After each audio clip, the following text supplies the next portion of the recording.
My grandma gave me a penthouse for my birthday, but my mum tried to take it away to please her new husbandi everyone. 3 days ago I turned 15, and my grandma gave me the most unbelievable gift. She signed over the deed to her penthouse apartment to me. She doesn't even live there full time. She has a house in the suburbs and only stays in the penthouse when she comes into the city. I was over the moon. It felt like, for the first time in a long while, something good was happening in my life, because honestly, this last year has been absolute hell. It started when my dad walked out. He'd always been a complete workaholic, barely around, but the divorce still blindsided me. My mum never even told me directly. One day, I just noticed he was gone. Later, I found out he had already filed for divorce almost a year before. By the time I realized what was happening, it was basically over. He didn't even say goodbye to me, just left me one last message, "Be good."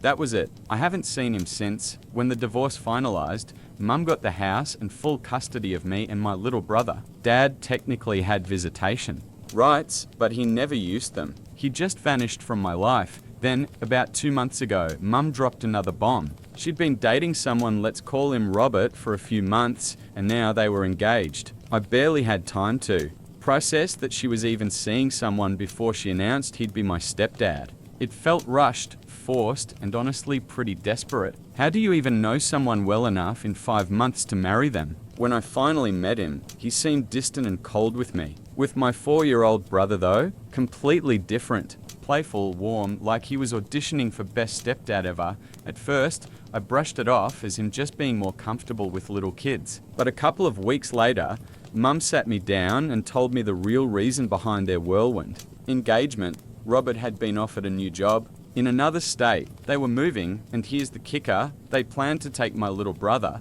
but leave me behind. With my grandma, when I asked why, Mum basically admitted it was Robert's idea. He wanted my brother because he was still young enough to bond with, but me? At 15, I was too old to ever become his real daughter. Plus, apparently, I'd upset him when I said 5 months wasn't long enough to know someone before marrying them. He decided I was stuck in the past and would never accept him, and my mum agreed. She told me I'd be better off staying with grandma, that it would be easier. I can't describe the pain I felt in that moment. My dad had already abandoned me, and now my mum was essentially choosing her new husband over me. I love my grandma dearly, and moving in with her wasn't the issue. She's the kindest, most compassionate woman I know, but to hear my own mother say I wasn't wanted, that crushed me. I told her I didn't want to wait until the move. I wanted to live with grandma immediately. Within a few days, I'd packed my things and left. Those last couple of days at Mum's house were silent. I didn't speak to her, didn't hug her goodbye. Honestly, I didn't think she deserved it. The only person I said goodbye to was my little brother, because I knew I'd miss him like crazy. Now I'm at grandma's and life already feels lighter. She shows me real love, not conditional affection based on what some guy thinks. Even though the commute to school is longer, I don't care. It's worth it. Every night I call my brother to talk before bed. It hurts that I can only reach him through Mum, but I do it anyway for him. For the first time in months, I feel like I might actually be okay. I don't really talk to my mum anymore. We only speak when it's absolutely necessary. 3 days ago, I had my birthday, but honestly, it wasn't me who organized anything. My grandma secretly put everything together. She found a couple of my close school friends through my Facebook, invited them along with some relatives, and surprised me with a little party at her house. I hadn't expected anything, so it lifted my spirits a bit, especially after how down I'd been ever since Mum sent me to live with grandma. But after we cut the cake, grandma announced her gift to me, and I was completely stunned. She told everyone that for now, her lawyer would act as trustee of her apartment, but the moment I turn 18, full ownership will pass to me. It was the best news I'd gotten in ages. I didn't even think of telling my mum about it. Turns out, someone else did. Yesterday I found out that one of the party guests must have told her. That evening, Mum called me, sounding way too cheerful for someone about to drop a bomb. She said she knew about grandma's gift, and that after talking with Robert, her husband, they decided he wanted to adopt me. But there was a catch. I'd have to convince grandma to transfer the deed into his name first. She genuinely expected me to be happy about this, as if it meant I could finally join them. I wasn't. I told her straight up that it would never happen and that she didn't need to call me anymore. Then I hung up. A few minutes later, she tried again, and when I didn't pick up, she sent me a long message. The summary? She said she was sorry if it upset me that she lives by Robert's rules, but I needed to understand that after her divorce, he was the only one who truly supported her emotionally and financially. She claimed Dad wasn't generous, that the divorce settlement and child support were laughable, and that she was lucky he at least left her the house. She admitted Robert wasn't nice to me, but excused it by saying his past relationships failed because of kids from earlier marriages. So I should be understanding. She also said she never abandoned me because she left me with Grandma, who she knew would take good care of me, and that now she'd arranged everything so I could finally come live with them. She ended the message with, "I know you're upset, but I know you love me and I love you. Just text back, I love you." At first, a small part of me felt bad reading it, but the ending made me furious. She wanted me to bend to Robert's demands just like she does. It was selfish, weak, and pathetic. Honestly, it felt like she had completely lost herself. Half an hour later, I texted back that I will never do what Robert wants, and if she wanted to leave with him, she should just leave me here with Grandma like she planned in the first place. I didn't feel like I had anything else to say because her behavior had disappointed me so much. When I told Grandma about it, she was firm. She would never, under any circumstances, sign the deed over to Robert. She barely knows him, doesn't trust him, and believes he'd sell the place right away, leaving me with nothing. Honestly, she's probably right, and I'm glad I stood my ground, but Mum wasn't ready to take no for an answer. This morning, while I was at school, she showed up at Grandma's with my little brother. When I got home, Grandma told me Mum had come to talk face to face about the offer I supposedly ignored. I made it clear I hadn't ignored anything I had already replied and made myself very clear. This is not happening. I want her to stick to her original plan because I'm not about to convince Grandma to sign over her property to Robert. We don't trust him, and I made that perfectly clear. So I honestly don't get why she keeps pretending not to understand. I was harsh and answered in a sharp tone, but can you really blame me? That's when Mum started crying, saying she just wanted to make everyone happy, but no matter what she does, it never works out. I was furious watching her sit in the living room sobbing, because in reality, I'm the one who should have been crying. I'm the one both of my parents walked away from. I told her to stop and said she had twisted everything. She wasn't trying to make everyone happy, she was just trying to make herself happy and expected everyone else to bend over backwards for that. Maybe others were willing to go along with it, but not me. I have my own life, and I wasn't going to ruin it chasing after her and making sure she's okay. That stunned her, and not long after, she left. Later, I realized she had blocked me, and now I feel guilty about what I said. So here's my question. Was I wrong for calling Mum selfish and telling her she only cares about her own happiness? Update 1. Hi everyone. First of all, thank you to everyone who commented on my first post. Reading your replies really opened my eyes. You all pointed out things I hadn't even considered before. For example, it had never crossed my mind that my mum's relationship with Robert might have started before the divorce. Maybe she only admitted to it after the fact because it was easier that way. No one would suspect a thing once the divorce papers were signed. Honestly, I never even allowed myself to think my mum could cheat, but now I'm not so sure. Either way, it doesn't matter anymore because she made it clear she doesn't want much to do with me. What really hurts is that I can't see or talk to my younger brother, and I miss him so much. We've always been close, and it breaks my heart that some of you might actually be right that Robert could be his real dad. I try not to think about it, but once the idea was planted, it's been hard to shake. I've talked to my grandma a lot over the past couple of days. Neither of us knows for sure, but it's definitely changed how we see Mum. I think talking to my dad might clear some things up, but I don't know if he'd even want to go there with me. It's been 4 days since Mum last came over, and we haven't spoken since. She blocked me the same day, and later Grandma told me she blocked her too. That's so ungrateful, especially considering Grandma takes care of me without asking Mum for child support. She doesn't need to, she has her own money. She's doing this out of love, giving up her retirement to raise me. Mum should be grateful, but instead, she cuts her off. I'm just filled with so much anger and so many questions I can't answer. I just hope that one day, the truth finally comes out. Update 2. Hi again. This one's going to be long because a lot happened tonight. My dad showed up. Apparently, Grandma had reached out to him, but she didn't tell me because she wasn't sure if he'd actually come and didn't want to give me false hope. As soon as he found out Mum was engaged to Robert, he decided to come. And when he arrived, he hugged me and said he was sorry. Honestly, that alone shocked me. Then he sat me and Grandma down and told us everything. He admitted that he and Mum had been falling out of love for a long time, but they stayed together for me. Neither of them wanted to break the family.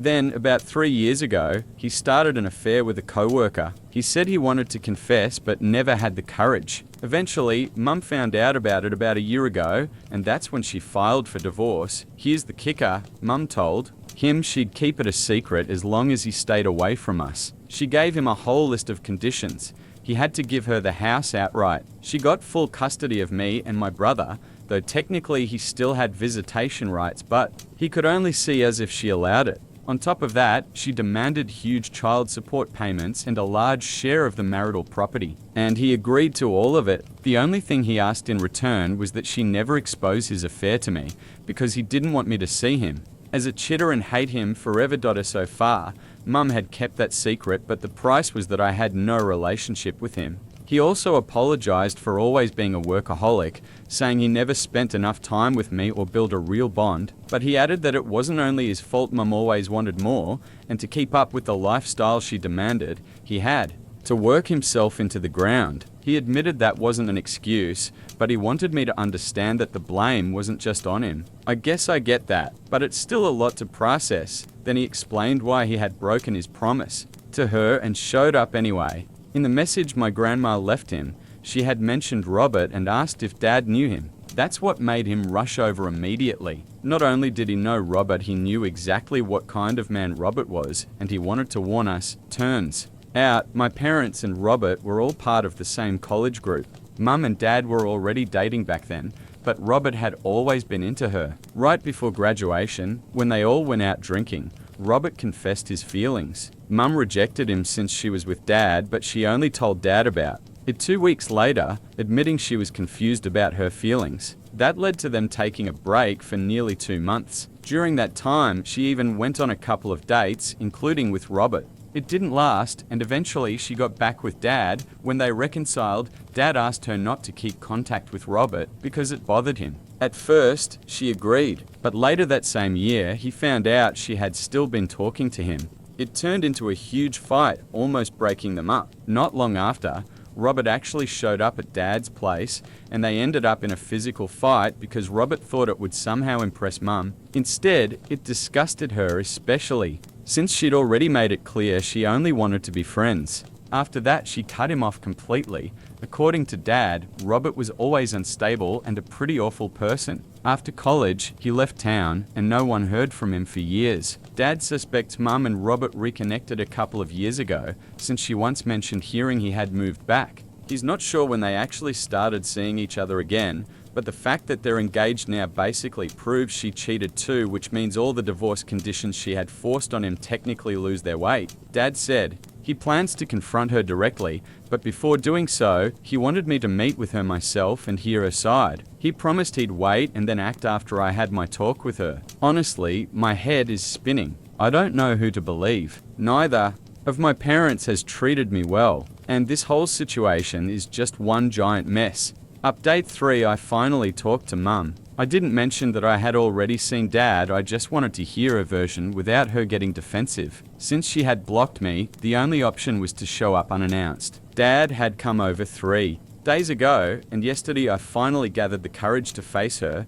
She looked shocked when she opened the door, but she did let me in. Luckily, Robert wasn't home, so we could talk privately. I started by apologizing, though honestly it was just to break the ice so she'd actually open up. I told her I was struggling to accept Robert so quickly after the divorce, and that's why I'd been acting the way I did. Then I got to the point. I said that the timing of everything felt way too convenient. Like it was just too neat that she suddenly met this perfect guy right after her marriage ended. That would have been the perfect chance for her to admit she had known Robert back in college. But she didn't. She just said she was lucky to run into him again. That was it. but I already knew Dad wasn't lying about them all knowing each other in college because he has photos. The only thing I still wasn't sure about were the finer details of his version of events. The moment Mum flat out lied to my face about never knowing Robert before, I realized who I should believe. But then she made it even worse for herself. She admitted she had no intention of ever telling me the truth, and the real reason she rushed into an engagement and moving in with Robert was because she wanted to erase everything connected to my dad, to wipe him completely out of her life, and then she went further. She told me about his affair, the very secret Dad had sacrificed everything to keep from me, the one she promised never to reveal. That was the breaking point. I didn't see any reason to keep talking. I just told her we'd see each other again sometime, and I left. As soon as I walked out of the house, I called my dad and told him he could do whatever he needed to do now, because I finally knew the truth. He hadn't lied to me. Mum had. So now she'd finally face the consequences. I'm not saying my dad suddenly became a saint or that all his mistakes are forgiven, but compared to my mum, he's not nearly as awful. Update for Hi again. A lot has happened since my last post. First, a question that's been eating at everyone, including me: is my brother actually my dad's son? The answer is yes. After Dad confronted Mum, they did a DNA test last month. Thankfully, it confirmed that my brother is his biological child. That gave Dad the confidence to go after full custody. Since I'm 15, I can officially declare that I want to live with Dad, and that will be taken into account legally. That being said, I'm still living with my grandma for now. Even though Dad is trying hard to make things right, there's still a lot between us we need to work through. I feel safest here with Grandma, and I'm not ready to move back in with him yet. Mum, of course, was furious when she realized my visit had been all about finding out the truth about her and Robert. She unblocked me once just to curse me out, then immediately blocked me again. We haven't spoken since .as for Robert. He dumped Mum almost as fast as he got engaged to her. Turns out, the whole time he was stringing her along, he lied about having a job offer. His actual plan was to try to worm his way into his uncle's failing business and live off my mum's money. That's also why he was pushing her to convince me to sign over the apartment Grandma had gifted me. They'd been together for 2 years, and all along he was just playing her. So now Mum's been scammed, dumped, and humiliated. Instead of admitting her mistakes, she goes around whining to her friends about Robert, not realizing they all laugh behind her back. That's actually how Dad found out the truth. Her friends spilled it, and honestly, I'm grateful. Grateful that Mum chose to push me out of her life the moment Robert told her to. It hurt at first, but now I see it was a blessing. So here we are. Dad and I have agreed to try to rebuild our relationship. He's promised to do better and be the kind of father I needed all along. And once he gets full or at least joint custody of my brother, we'll try to piece together some version of a family again. I don't know if we'll ever be a normal family, whatever that even means anymore, but maybe we can at least be a happy one. And for now, that's enough for me. I let my sister-in-law throw her baby shower at my house, but then she tried to kick me out of my own home during the party just to impress one of her wealthy friends. I told her husband what happened, and that ended up leading to their divorce. Now she's raising the baby alone. I'm 32, married for 3 years. My husband 35, and I have been together for 5 years, but he's currently working out of town, so we're basically in a long-distance situation. He comes home every other weekend. We recently bought a beautiful new house right next to my parents' place, so it's convenient for all of us. It's pretty big for just me, but I love the space. At our housewarming, everyone complimented it, especially my sister-in-law, Carrie 32. She couldn't stop gushing about it. Carrie and I aren't super close, but we've always gotten along. A couple weeks ago, she asked if she could have her baby shower at my house. I agreed without hesitation. She was pregnant. I didn't want to be rude, and honestly, I thought it might be nice to socialize a bit since I spend a lot of time alone. She said she didn't want to waste money renting a venue when I had such a perfect home for it. Her own house is fine, but smaller and not as impressive. I took her compliments at face value and agreed. For 2 weeks, she came over almost every day to plan things. I even took a day off work to help her. I work in finance, definitely not in event planning, but she kept treating me like her personal party coordinator. Still, I didn't mind because I thought this would bring us closer. I was wrong. On the day of the shower, I spent hours helping the decorator set everything up. Carrie arrived early, thanked me, acted totally normal. Then, 15 minutes before guests were supposed to arrive, she looked at me and asked, "So, where are you planning to spend the next couple of hours?" I was stunned. At first, I thought she was joking. I mean, it's my house. I was dressed for the event, had bought her a gift, and had been involved in planning everything. I asked if she was serious, and she calmly explained that I wasn't on the guest list. Apparently, she'd never intended for me to be there. She claimed she thought I was just helping out, like some kind of hired planner. She told me the shower was for close family and friends only, and that unfortunately, I didn't make the cut. She even asked me to leave before her guests arrived so I wouldn't cause a scene. I was furious, humiliated, and honestly heartbroken. I stormed outside to call my husband, but he was busy at work and couldn't pick up. I couldn't hold it in anymore. I decided to call Carrie's husband, Jim, 33. I don't know him well. He's quiet and reserved, but I told him everything. How I'd let her use my house, help plan the whole thing, and then how she tried to kick me out of my own home for her little exclusive party. He was silent for a long time after listening. I apologized for dumping all this on him, but I couldn't keep it in. I was so hurt. Jim finally said, very calmly, that I had nothing to apologize for and that under no circumstances should I be leaving my own house. It would have been ridiculous for me to leave. And Jim told me he was on his way over. He didn't want things to escalate between Carrie and me, and he didn't want her getting worked up while pregnant. That sounded reasonable, so I waited. 15 minutes later, before any of her guests arrived, Jim showed up. Carrie looked like she'd seen a ghost when he walked in. As soon as I heard the doorbell, I went back inside. We all stood in the living room, and Jim calmly but firmly told me I was absolutely welcome to stay for the shower. This was my house after all. Carrie tried to argue, but he gave her a sharp look and she went silent. She spent the whole evening glaring at me like she wanted me to vanish. I kept my cool and carried myself with dignity, but I quietly decided right then I was done with her. I even thought about cancelling the whole event out of spite, but I'd put too much time and effort into helping set it up. So I endured the evening and promised myself I'd never deal with Carrie again. After the shower ended, Jim apologized again for her behavior. Carrie didn't even look at me. He actually apologized for that too, saying she had no right to treat me that way. She was clearly bitter and thought I had forced myself into her special day, which was honestly insulting given it was happening under my own roof. Later that night, I told my husband everything. He was furious and wanted to call his sister immediately, but I asked him not to, at least not that night. I just wanted peace, but peace didn't last. The very next morning, my in-laws called me, fuming. Apparently, when Carrie and Jim got home, they had a huge blowout fight because Jim knew what she'd done to me. Now Jim had packed up and said he was done. He stopped speaking to Carrie entirely and even cut off communication with my in-laws. That shocked everyone, since Jim had always been close to her family. Their parents had even been old family friends. But suddenly, his side of the family blocked Carrie's parents everywhere: social media, phone, everything. And yet, somehow, this was all my fault. According to Carrie and my in-laws, if I had just kept quiet and gone along with her plan, none of this would have happened. They actually blamed me for ruining her marriage. I couldn't believe what I was hearing. Carrie humiliated me in my own house, and I was the one being painted as the villain. I lost it. I told them straight up, I am not taking the blame for any of this. Carrie behaved horribly.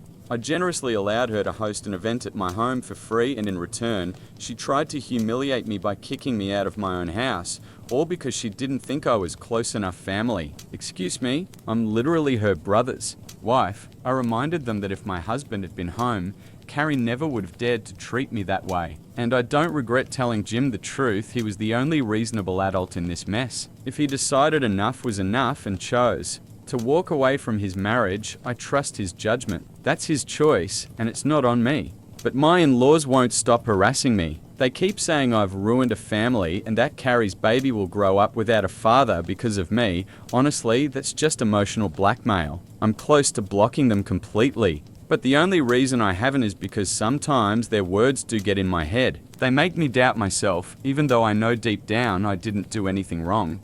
My husband, thankfully, is fully on my side. He told me I did nothing wrong, and he'll be the one to explain to his parents that Carrie caused this, not me. He says they should be supporting her instead of attacking me. But I'm just exhausted. I don't feel guilty at all, but they won't leave me alone, and all I want is for this drama to finally be over. Honestly, I still don't even understand why it mattered so much to Carrie that I wasn't at her baby shower. It never made sense to me. So, was I really wrong for telling her husband the truth about how badly she treated me? You can make up your own minds, but personally, I think I did the right thing. I don't see any reason why I should be the scapegoat here. Yes, it's tragic if their baby ends up growing up without a father, but if they couldn't fix their marriage anyway, that outcome was inevitable sooner or later. And let's be real, Carrie had zero interest in resolving things. If she had been willing to apologize, maybe there would have been a chance to work things out. Instead, she doubled down and pushed all the blame on me. That's just insane. Update 1 high again. It's been almost a week since the baby shower, and Carrie and Jim are officially getting divorced. This isn't speculation, Jim already announced it on his socials. I didn't think things would unravel this quickly, but apparently he's already filed and the process has started. He moved back in with his parents, and they've been living apart ever since.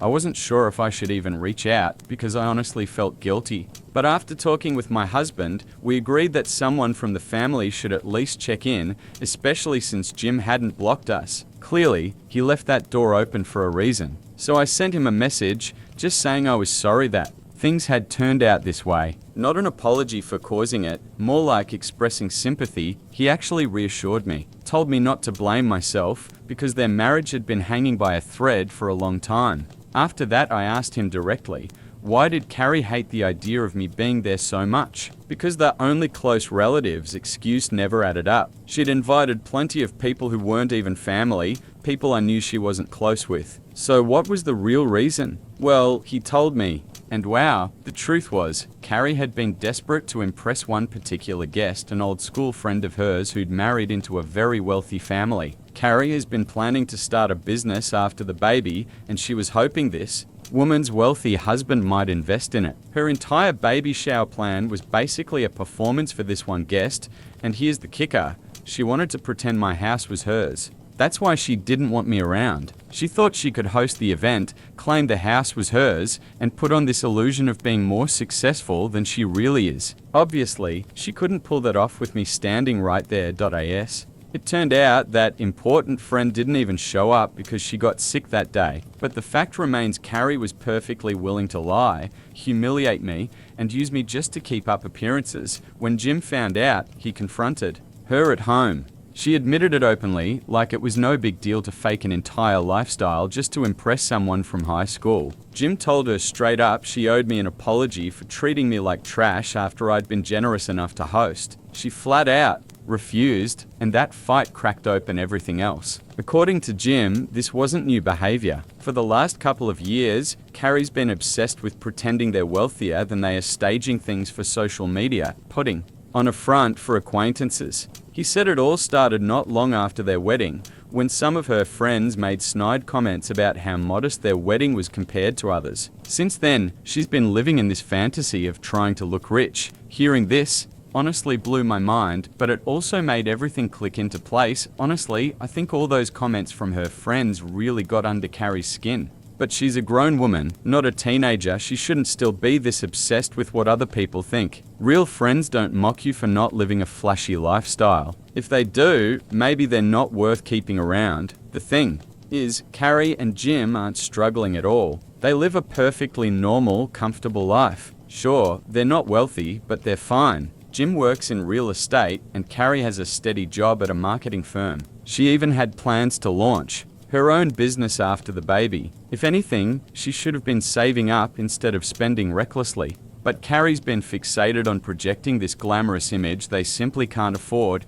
Jim said he tried countless times to explain this to her, that their life is good enough as it is, that they don't need to impress anyone. But she just brushed him off. Instead, she kept buying things without talking to him first, kept putting up a front. That put a constant strain on their marriage. He admitted he used to ignore it because he loved her so much. But with a baby on the way, he couldn't look past it anymore. It wasn't just about money anymore. It was about the kind of future they'd be able to give their child. After the baby shower fight, Jim finally snapped. He told me that even if I hadn't called him that day, He would have left sooner or later. The baby shower incident just sped things up. He doesn't blame me for anything, and honestly, I feel lighter knowing that. My husband and I talked it over too. He feels sorry for Carrie, of course, but he also thinks Jim wouldn't have walked away unless he'd thought it through. Jim was a good husband, and if he reached his breaking point, that says a lot. I do feel bad for Carrie, especially since she's pregnant, but at the end of the day, she dug herself into this. She's in her 30s, still acting like she's in high school, still letting shallow people dictate how she feels about her own life. She needs therapy more than she needs new designer bags. I honestly hope they figure something out, if only for their baby's sake, because growing up in a broken home is tough. For now, though, I'm stepping back. I've decided to block Carrie and my in-laws for the time being, not out of spite, but because I don't see anything good coming from staying involved. My husband agrees. We'll give them space and focus on our own lives. Update to so, my husband just got back a couple of hours ago and he filled me in. He's been in touch with Jim these past few days, and apparently Jim is open to giving their marriage another shot, but only if Carrie is willing to apologize and agree to go to therapy. My husband's been trying to get that message across to her, but so far she hasn't responded. His parents said she's avoiding everyone right now, just isolating because she's so upset, which honestly is understandable, but the ball's in her court now. As for some of the comments on my last post, a lot of people called me selfish, saying my husband and I were greedy and should have been financially supporting Carrie and Jim. I honestly don't know how people came to that conclusion, but let me clear the air. We bought this house fair and square because we could afford it. If it hadn't been within our budget, we wouldn't have bought it. And for the record, Jim and Carrie are not broke. They have stable incomes. Acting like they need our charity is just insulting to them. Also, my husband and I are in a very similar financial situation to Jim and Carrie, so I don't understand why they'd need our help or why anyone would think they do. It's a bit odd, but since some of you brought it up, I wanted to clarify. Some people didn't like that I said I hope they reconcile and stay together, claiming Jim deserves better. Maybe he does, but ultimately it's his choice. I don't get why so many people feel the need to pour hate here, call me names, or call Jim a pushover without even knowing him. They love each other despite all their problems, and they're having a child together. That's a big deal. They can't just walk away from each other and move on, given the circumstances. So yes, I wanted and still want things to work out for them. That's all I wanted to say for now. Update 3. Hi everyone. It's been almost 3 weeks since my last post. I just wanted to share that Jim and Carrie have decided to reconcile and try to work things out. I'm really happy for them, even though Carrie and I still aren't talking. I found out from my husband that they've agreed to attend family therapy for a couple of months to see how things go. They'll still live separately for now, and when the baby arrives, they'll co-parent together for the first few months. If things go well, they plan to move back in together. I'm genuinely happy for them. I know this isn't what a lot of people wanted to hear. Many were hoping Jim would just leave her, but he's going to do what he thinks is right, and everyone else will have to respect that. I kicked out my husband and his manipulative friend after he let her move into our house and even wanted to share a bedroom with her. I'm 28, my husband is 30. We've been married for 4 years, having tied the knot after 3 years of dating. Overall, our relationship was fine except for one major issue: his deep connection with his best friend. He always called her his best friend, and she's been his neighbor since childhood. They were inseparable from a very young age. Let's call her Fiona. Fiona and my husband went to the same kindergarten, attended the same primary, middle, and high school, and even enrolled in the same college, though they studied in different departments. They were attached at the hip, and it was impossible for me to forget it because they constantly brought up memories from their past at every opportunity. They only drifted apart once they started working. That's when I met my husband. Fiona once told me, rather casually, that I was the third most important woman in my husband's life. First was his mother, second was her, and then came me. She said it jokingly, but I have no doubt she truly believed it. Honestly, I always felt she disliked me and saw me as a rival. When my husband first introduced me to her, he presented her as his older friend, and I tried to be polite. But almost immediately, she mocked my makeup, claiming I didn't need to impress her. It happened repeatedly. She constantly made cutting remarks about my makeup, clothing, and so on. Sometimes her compliments left me feeling insecure. Once, she bluntly told me that my husband had a thing for dumb blondes and I was a blonde. I'm sure you get the picture. I tried talking to my husband about it several times before we got married, expressing my uneasy feelings about Fiona. But he brushed me off, saying I'd get used to her over time. He insisted that she wasn't liked by everyone because she never filtered her words and was too blunt for most women. Looking back, the fact that he belittled others to make her look good should have set off alarm bells. But at the time, it seemed trivial compared to the chance to be with him. He was perfect in every other way, intelligent, funny, charming. I was willing to tolerate Fiona because I loved him deeply, and he constantly reassured me that he loved me. So I let it slide. Over time, I stopped paying attention to Fiona and refused to let her get under my skin. Things improved even more when she got a boyfriend. She no longer picked on me without reason. 4 years ago, Fiona met Eddie through a dating app, and within a year, they were engaged. Saying she was head over heels in love doesn't even begin to cover it, and it seemed he was just as smitten. Despite their obvious attachment, I still believed that a year wasn't enough to truly know someone. They hadn't lived together long enough to consider marriage seriously. Fiona and I weren't friends, and I knew if I said anything, she would throw a fit, so I stayed silent. I confided in my husband, hoping he would gently guide her toward a rational decision, but he only gushed about how wonderful it was that he and Fiona got engaged around the same time as us, even hinting they might have a joint wedding. They actually discussed having a combined ceremony, but I stopped it early, pointing out that Fiona and I had too many fundamental differences. Thankfully, she didn't push it. Fiona married Eddie about a month after our wedding, and everything was fine until recently, 5 months ago, Fiona confided in my husband that she was having trouble conceiving. They planned to get medical evaluations after trying unsuccessfully for nearly 6 months. Unfortunately, it turned out Fiona was infertile. From that point, their marriage began to unravel. Even therapy with a family psychologist didn't help, because Eddie went ahead and filed for divorce. He didn't want to be with a woman who couldn't have children, unwilling to spend his life in a childless marriage. Honestly, I felt some sympathy for Fiona. She started visiting us much more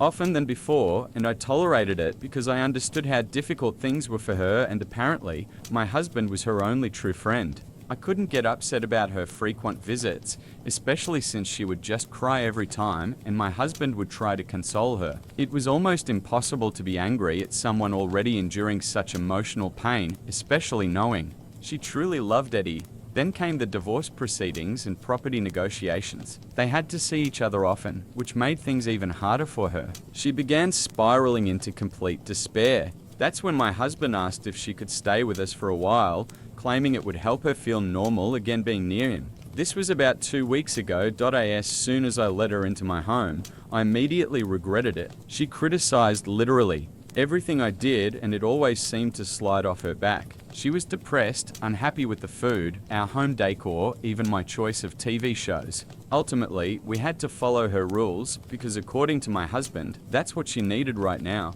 I told him multiple times that Fiona needed to leave, that if she disliked everything, she should return to her parents. But he begged me to let her stay, worried she might do something foolish if we threw her out in such a fragile state. I stayed silent, unwilling to take responsibility if something happened. 2 days ago, however, I finally had to kick them both out because they crossed all boundaries. When I came home from work, I saw my husband had moved some of his belongings from our bedroom into the guest room where Fiona was staying. He had even come home early to organize everything. When I walked in, they were still moving his things into the room. I was in shock and asked my husband if we could talk privately, but he said we could talk right in front of Fiona. Honestly, for the first time in weeks, she looked happy. I asked why he was moving into the guest room, and he calmly replied that he would now be living in the same room with Fiona. I just froze for a few seconds when I asked, "What the hell is going on?" He said that Fiona had been having panic attacks for several days and needed someone to comfort her at night when she woke up in a panic over the divorce.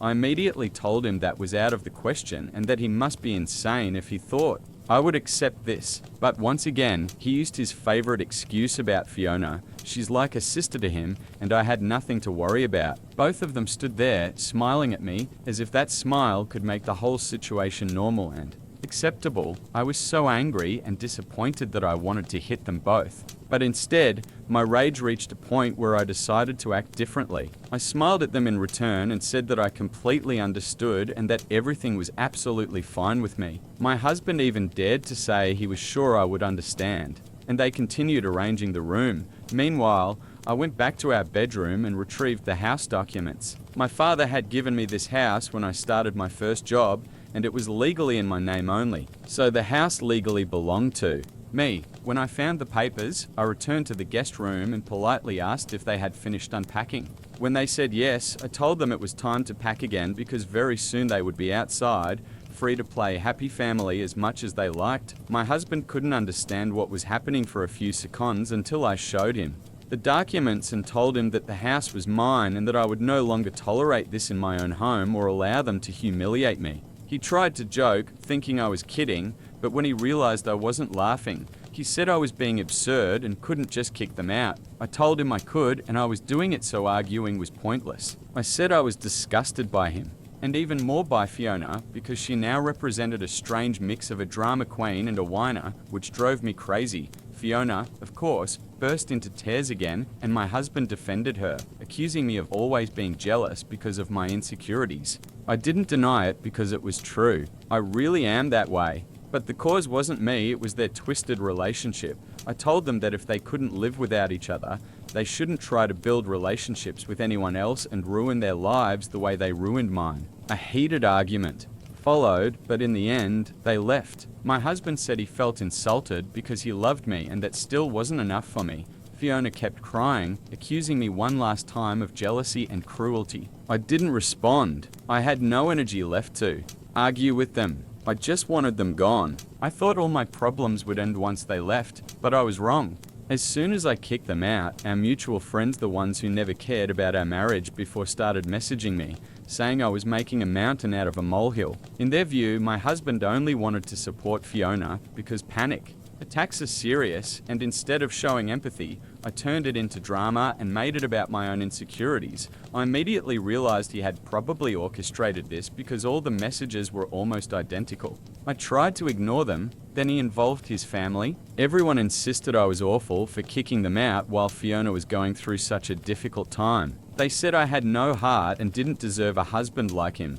From the start, it was clear he wasn't the right match for me. Deep down, I always knew it, which is why I felt threatened by Fiona. I realized arguing with them was pointless, so I blocked everyone for my own peace of mind. No one tried to understand my feelings. They didn't care, they only cared about my husband and Fiona and their own feelings. I thought blocking them would solve the problem, and I was already planning to file for divorce. But my husband reached out again from a different number, saying he was still willing to come back if I apologized. In that message, he repeated that he had always considered Fiona a sister, not someone he had romantic feelings for. So, I must have misunderstood everything. He said he cared for her and even loved her, but it was a platonic, brotherly love, not the kind he felt for me. He said the thought of living without me was unbearable, that leaving had been a mistake. But he also felt I overreacted and misunderstood everything.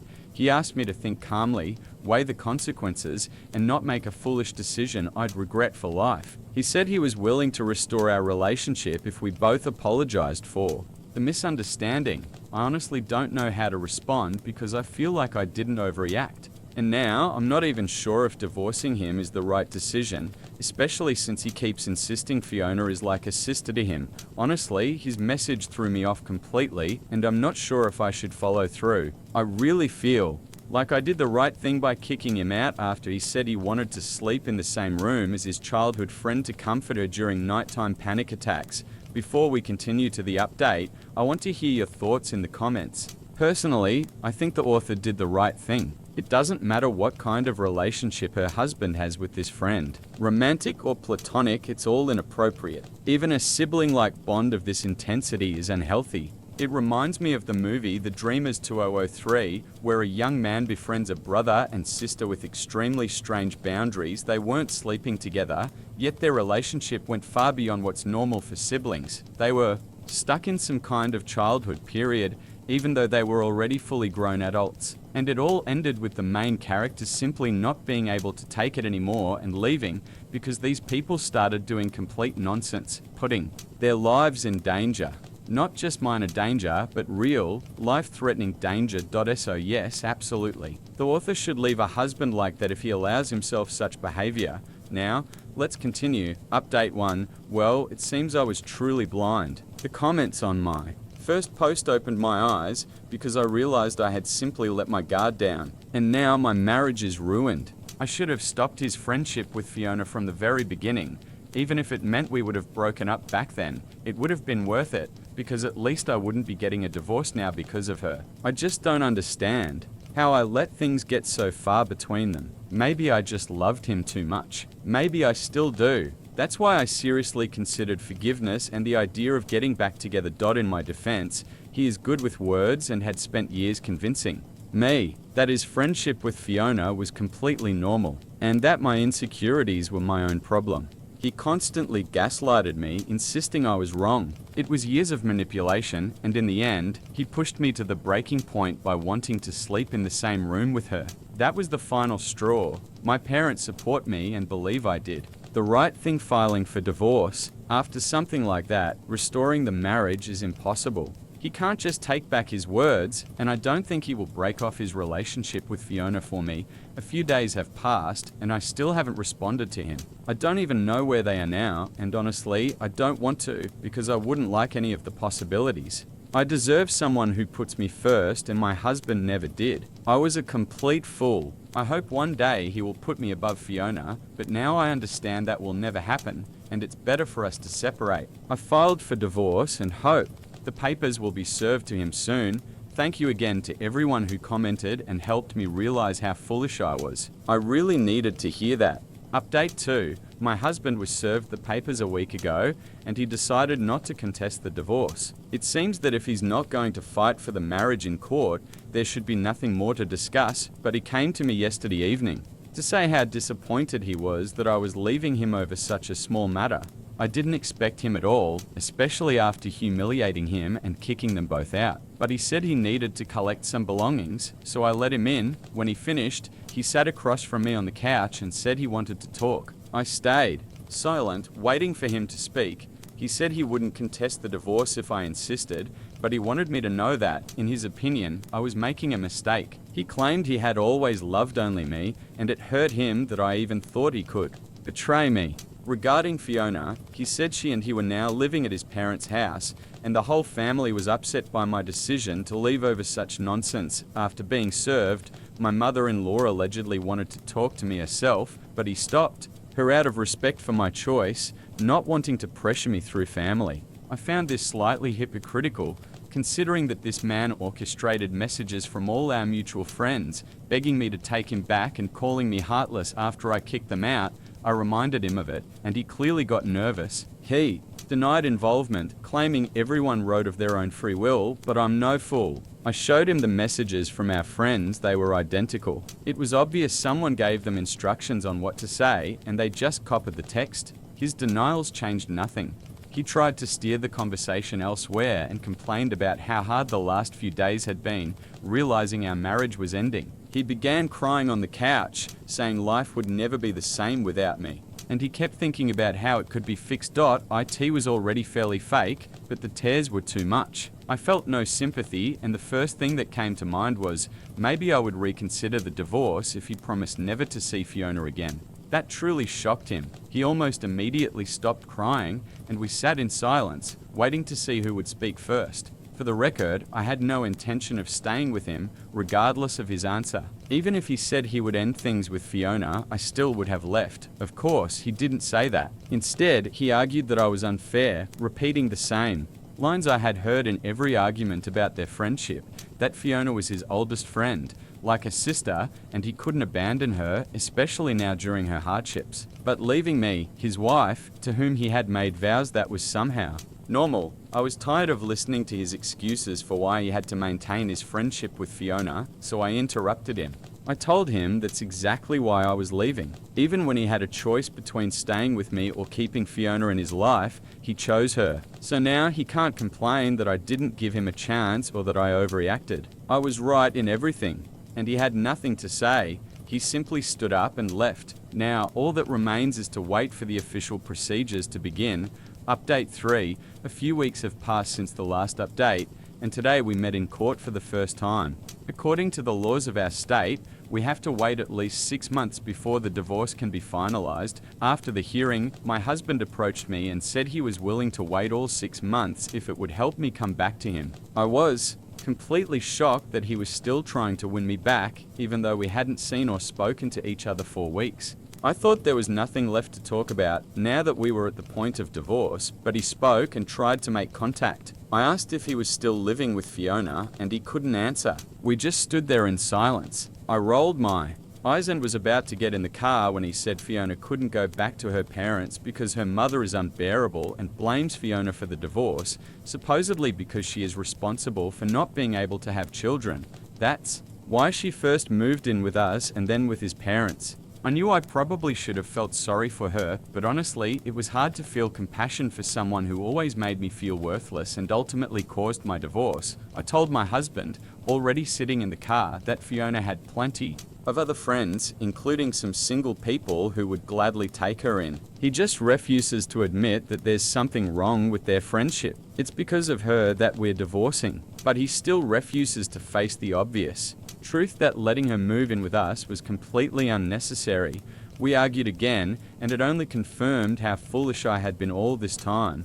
I can't believe I even considered giving our marriage another chance. These relationships cost me too much friends, nerves, and a ton of money. Fiona lived with us for free, and now I even have to pay a lawyer. It's insane. I forgave so much just because I loved my husband, and he didn't even love me enough to admit that letting Fiona move in was a mistake. He's absurdly stubborn when it comes to her. I think it's good that we're divorcing. Now he can finally be with the woman he truly loves and stop wasting my time. I really hope he finally understands this and stops chasing after me. Update 4. Something absolutely crazy happened. I still can't believe my husband said such terrible things about Fiona. We saw each other just a few days ago, and I didn't expect him to show up again so soon, but yesterday he came to finally admit that he was wrong and that I was right about everything. He apologized and admitted his mistakes. Honestly, I didn't think I'd ever hear that. I still can't believe he finally realized how wrong he was and that Fiona was always against me.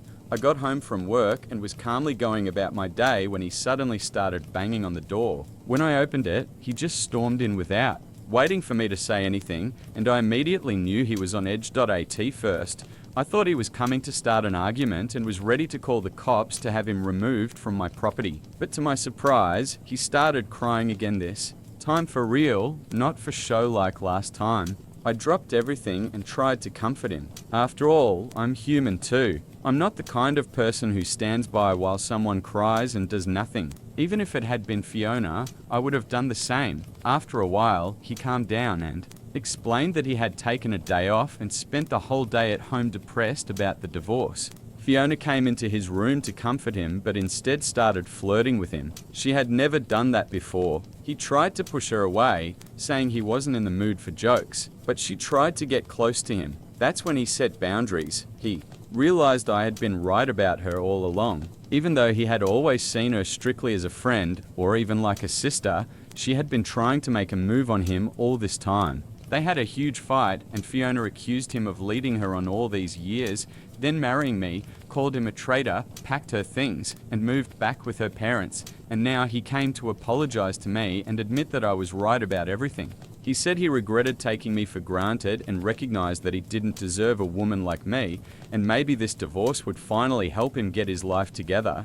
We talked a little and clarified things. I realized he wasn't lying when he said he loved only me and saw Fiona as a sister. It still wasn't enough for me to go back to him, but at least I feel much better about my decision. We're still divorcing, but we'll try to finish things on good terms. I really hope we manage that. My wife cheated on me with my business partner and left me for him, but later she faced a big disappointment. My ex-wife, Katie, 38, and I had been together for 19 years, 16 of those married. We also have a 14-year-old daughter. About 6 months ago, she left me to be with my business partner, now ex-partner, because he sold his share and quit after I found out about their affair.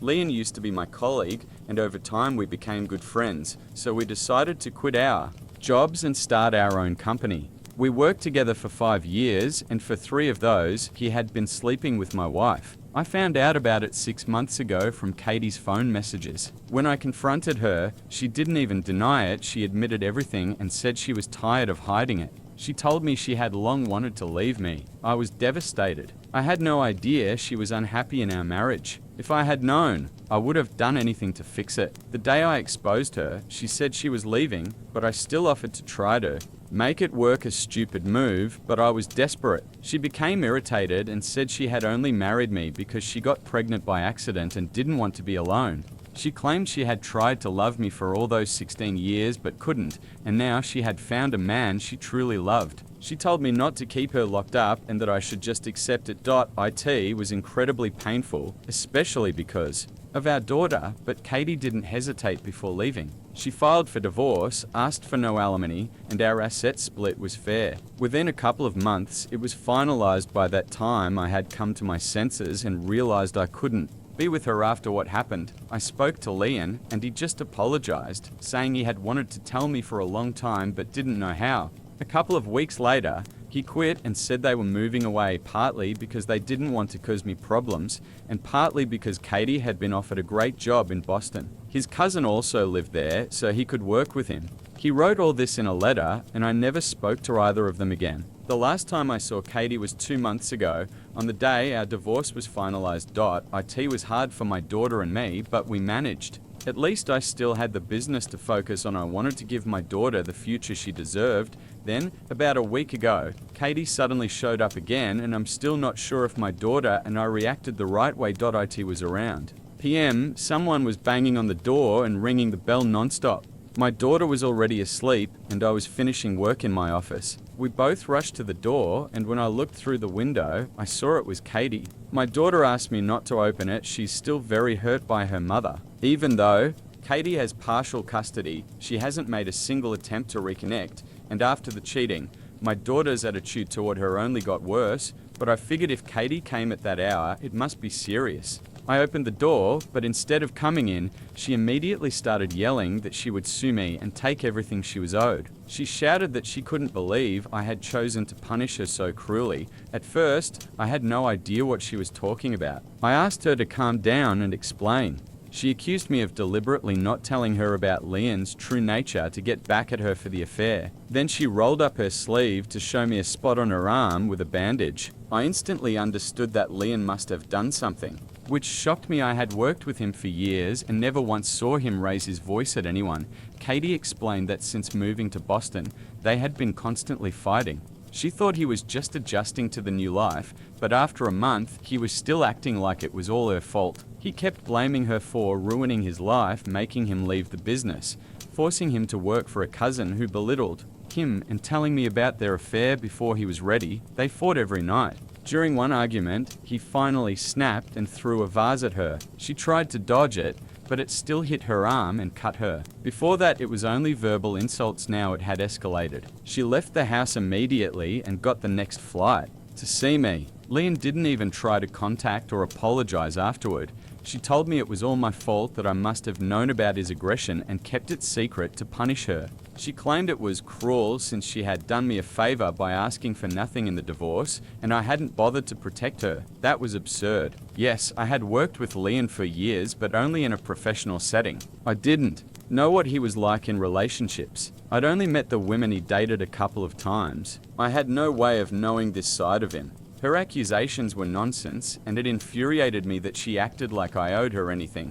I told her I had no idea and that I was sorry for what happened, but in the end, she had put herself in that situation. She could threaten me with court, all she wanted, but deep down she knew I had nothing to do with it. My daughter had been standing by the door the whole time, and I'd almost forgotten she was there because I was so caught up in the argument. When the conversation started going in circles, my daughter interrupted and told Katie to leave. I was surprised she spoke up apparently. Katie was 2, but then Katie snapped at her to shut up and mind her own business because she was too young to understand and ordered her to go to bed. My daughter refused. She stood her ground and told Katie she had no right to speak to me like that, especially after everything she had done to me. She reminded her that I had been broken. For months after the affair, while Katie selfishly moved on with her new life. She also reminded her that she hadn't even tried to visit or keep in touch because she was too busy with Leon. Then my daughter told Katie she had failed both as a wife and as a mother, and she had no right to stand there acting like a victim. In a situation she had created herself. My daughter is only 14, but after hearing all this, I truly realized just how much she has matured because of the divorce. Katie had nothing to say in response, and then my daughter delivered her final words. Since Katie left and is now with Leon, she should deal with everything happening to her on her own, because we are no longer her family. She dug her own grave, so now she can lie in it. That's exactly what she deserves for ruining the lives of the people closest to her. After saying that, my daughter slammed the door in Katie's face and went to her room. I heard Katie crying outside, but I didn't even go to check on her after everything that happened between us. There was no need. I just went to bed and tried not to think about it over the next couple of days, focusing on work. I was very proud of my daughter for taking my side and not letting me break down in front of Katie. After that visit, things seemed to be going fine until 3 days ago when Katie showed up again, this time with a lawyer demanding full custody of our daughter. Thankfully, my daughter was with her friends that evening, so I didn't have to tell her anything yet. But I was furious when Katie said that after the way my daughter spoke to her last time, she had decided she would no longer allow her to live with me. She claimed that the real reason she didn't try to maintain contact with our daughter after I found out about the affair was because she didn't want to get dragged into a long custody battle and make my life even harder. She said she wanted to leave quietly and not try to contact our daughter because she supposedly knew I was on edge back then, and her involvement in our daughter's life would have only made things worse. So basically, she was trying to say that she did all this for me, and not just because she wanted to run away from responsibility. Naturally, I didn't believe her and told her straight out, I know perfectly well that the only reason you didn't fight for anything during the divorce, especially custody, was because you wanted to leave as quickly as possible and start a new life with Leon. It had nothing to do with me, no matter how you try to spin it. I have nothing to feel guilty about, but Katie said she didn't care what I thought because now she wanted full custody of our daughter and she was determined to get it. She said she wouldn't let me destroy our daughter's perception of her mother by filling her head with nonsense and disrespect toward her. According to her, during our last meeting, our daughter behaved in an extremely disrespectful way toward her, and instead of intervening, I encouraged it. So now she knew what to do and came to tell me she would be taking me to court. I just said, go right ahead, and slammed the door because I didn't want to talk to her or waste any more of my time. But now I'm starting to wonder, what if she's right about something? I want to believe I'm doing the right thing, but honestly, right now, I'm not sure about anything anymore. Update 1, I've decided I have absolutely nothing to apologize for. My daughter did exactly the right thing by taking my side, and the comments helped me realize how foolish I had been acting. Katie cheated on me. I don't think I owe her either sympathy or pity for what's happened to her.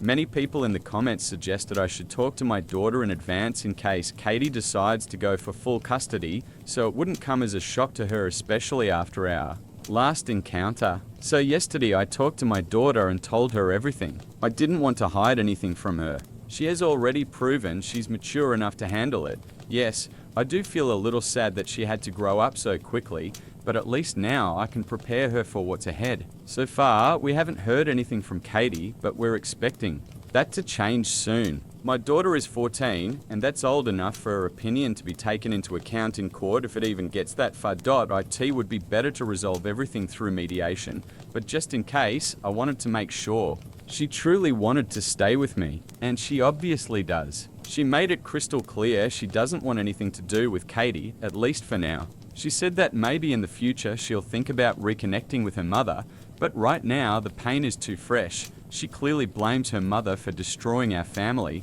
and I can't deny that. I don't want to be the kind of father who turns a child against their mother out of spite, but in this case, I really didn't have to do anything. Katie managed that herself. Now my daughter just doesn't want to talk to her, even though they used to be quite close. This is a sharp and painful break for my daughter. It's clear Katie is angry that my daughter is on my side, especially since she always tried to be closer to her. By the way, many people asked who told my daughter about the affair. Well, it wasn't me, it was Katie herself. She wrote about it in a letter to our daughter just a couple of days after moving out, without even asking me if I agreed to that.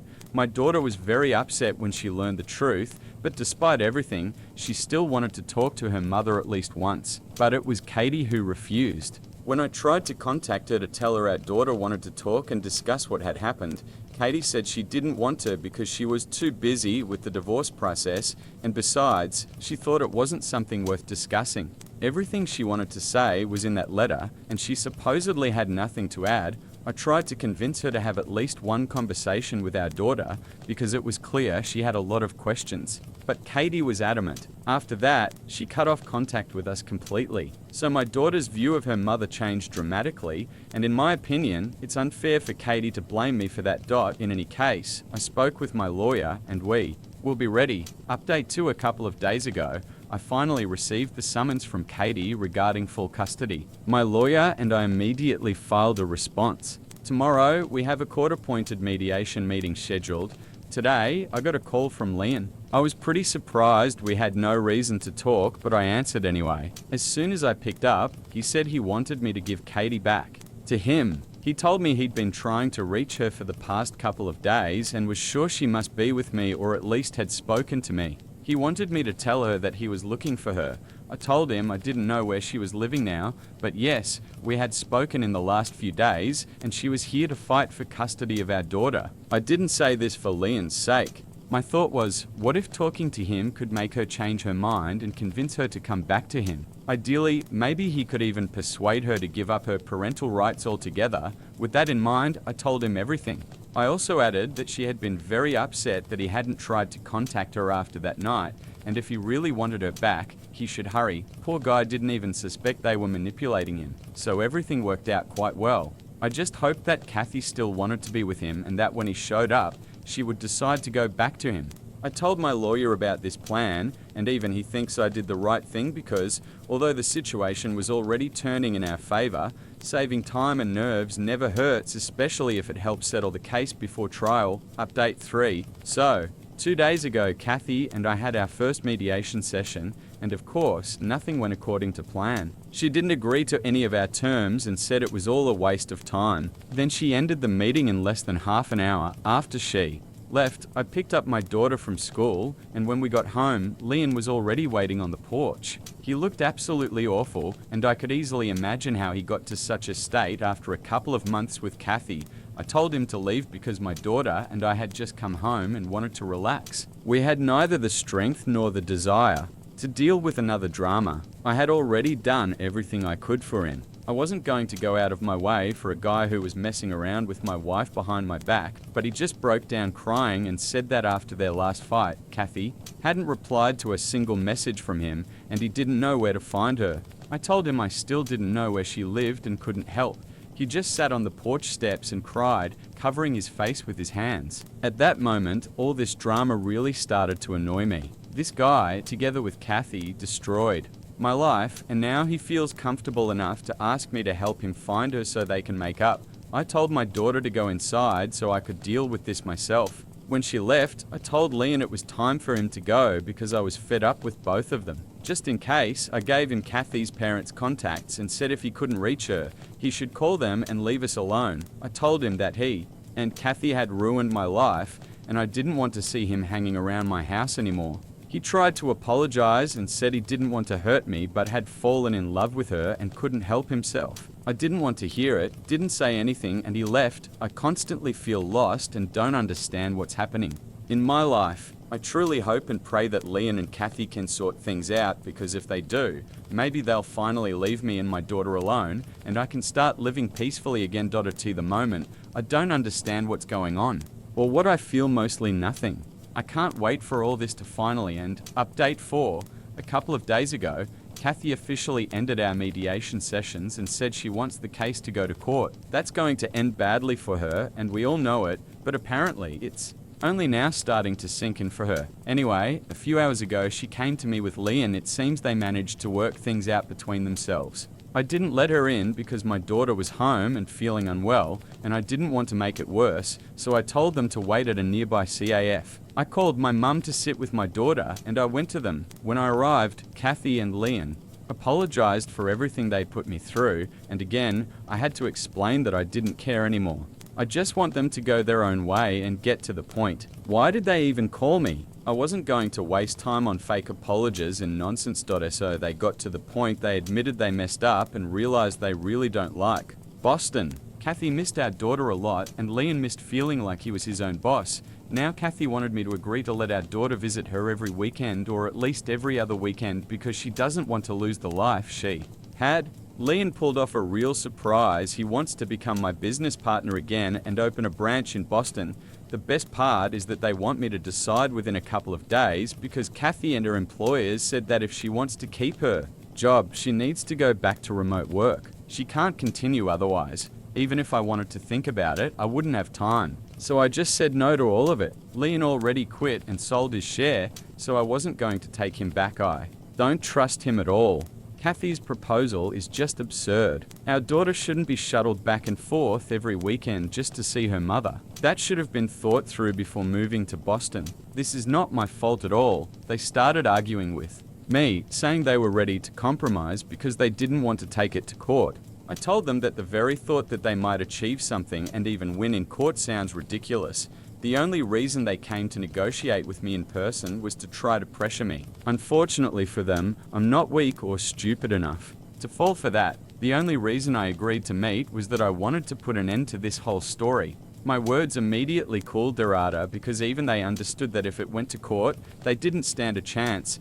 I said the most I could do was talk to my daughter and try to convince her to at least meet with her mother when she visits. But that's it, nothing more. So either they accept my offer or they can get lost. I'm done wasting my time on them. Kathy looked pretty desperate and quickly agreed. I left and will talk to my daughter when she feels better, but I'm not going to force her to do what she doesn't want. If she decides she doesn't want to see her mother anymore, that will be her decision. I definitely won't try to convince her otherwise. Update 5. Hey, a couple of months have passed. In the last update, I said I wasn't going to force my daughter to meet her mother if she didn't want to. After that update, I talked to my daughter, told her what Kathy said, and she replied that she needed some time to think it over. I passed that info to Kathy a couple of months ago, and since then we haven't spoken.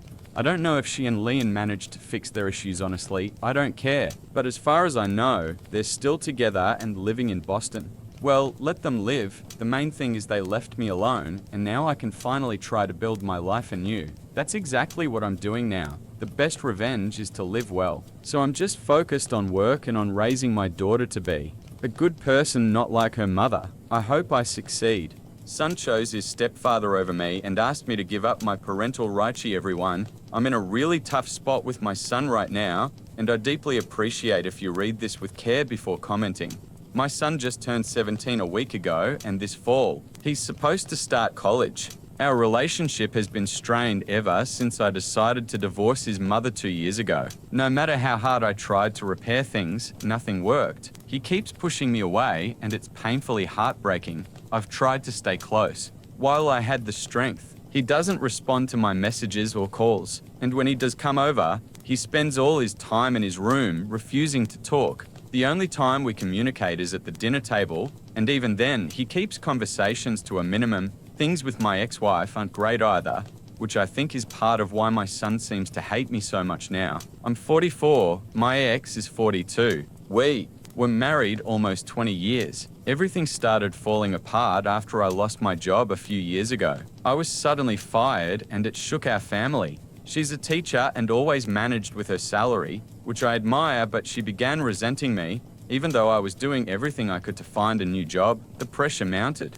Arguments became daily, then we barely spoke unless absolutely necessary. Bitterness built, and she filed for divorce. I didn't fight it. We were both exhausted, but she probably expected me to fight at least a little for our marriage. When I didn't, her hatred only deepened. During the divorce, she called me once, asking if I really planned to end it all. I told her, yes, everything we owned was divided evenly, no disputes, but our relationship was shattered. We had to work together for our son's sake, who struggled with our split. He didn't want us to divorce, and when it happened, he sided with his mother. It hurt deeply. After the divorce, we lived separately. My son naturally stayed with his mother, and I stayed with a friend. I think this is when she convinced him it was all my fault. She pulled him into our battles. It was cruel, but she wanted revenge, and she got it. 3 months ago, she married her colleague. I know him. He'd even visited our house a few times during her work gatherings. Everyone was shocked by their wedding, myself included.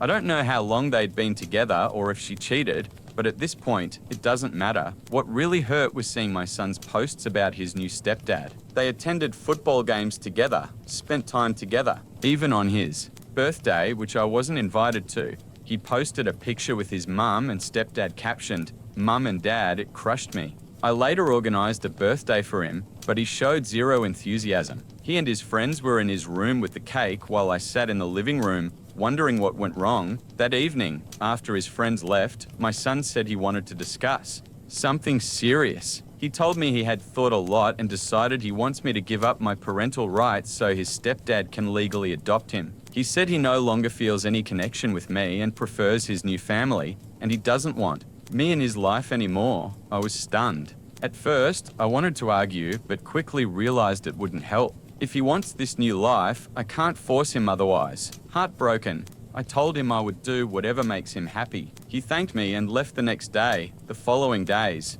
were the hardest. I couldn't make myself do anything, even skipped work for a few days. Everything felt meaningless. I had tried so hard to give him a good life, but he doesn't want that life from me at least. I spent days lying in bed, staring at the ceiling, trying not to break down. I had no idea how to fix things, or if they could even be fixed at all.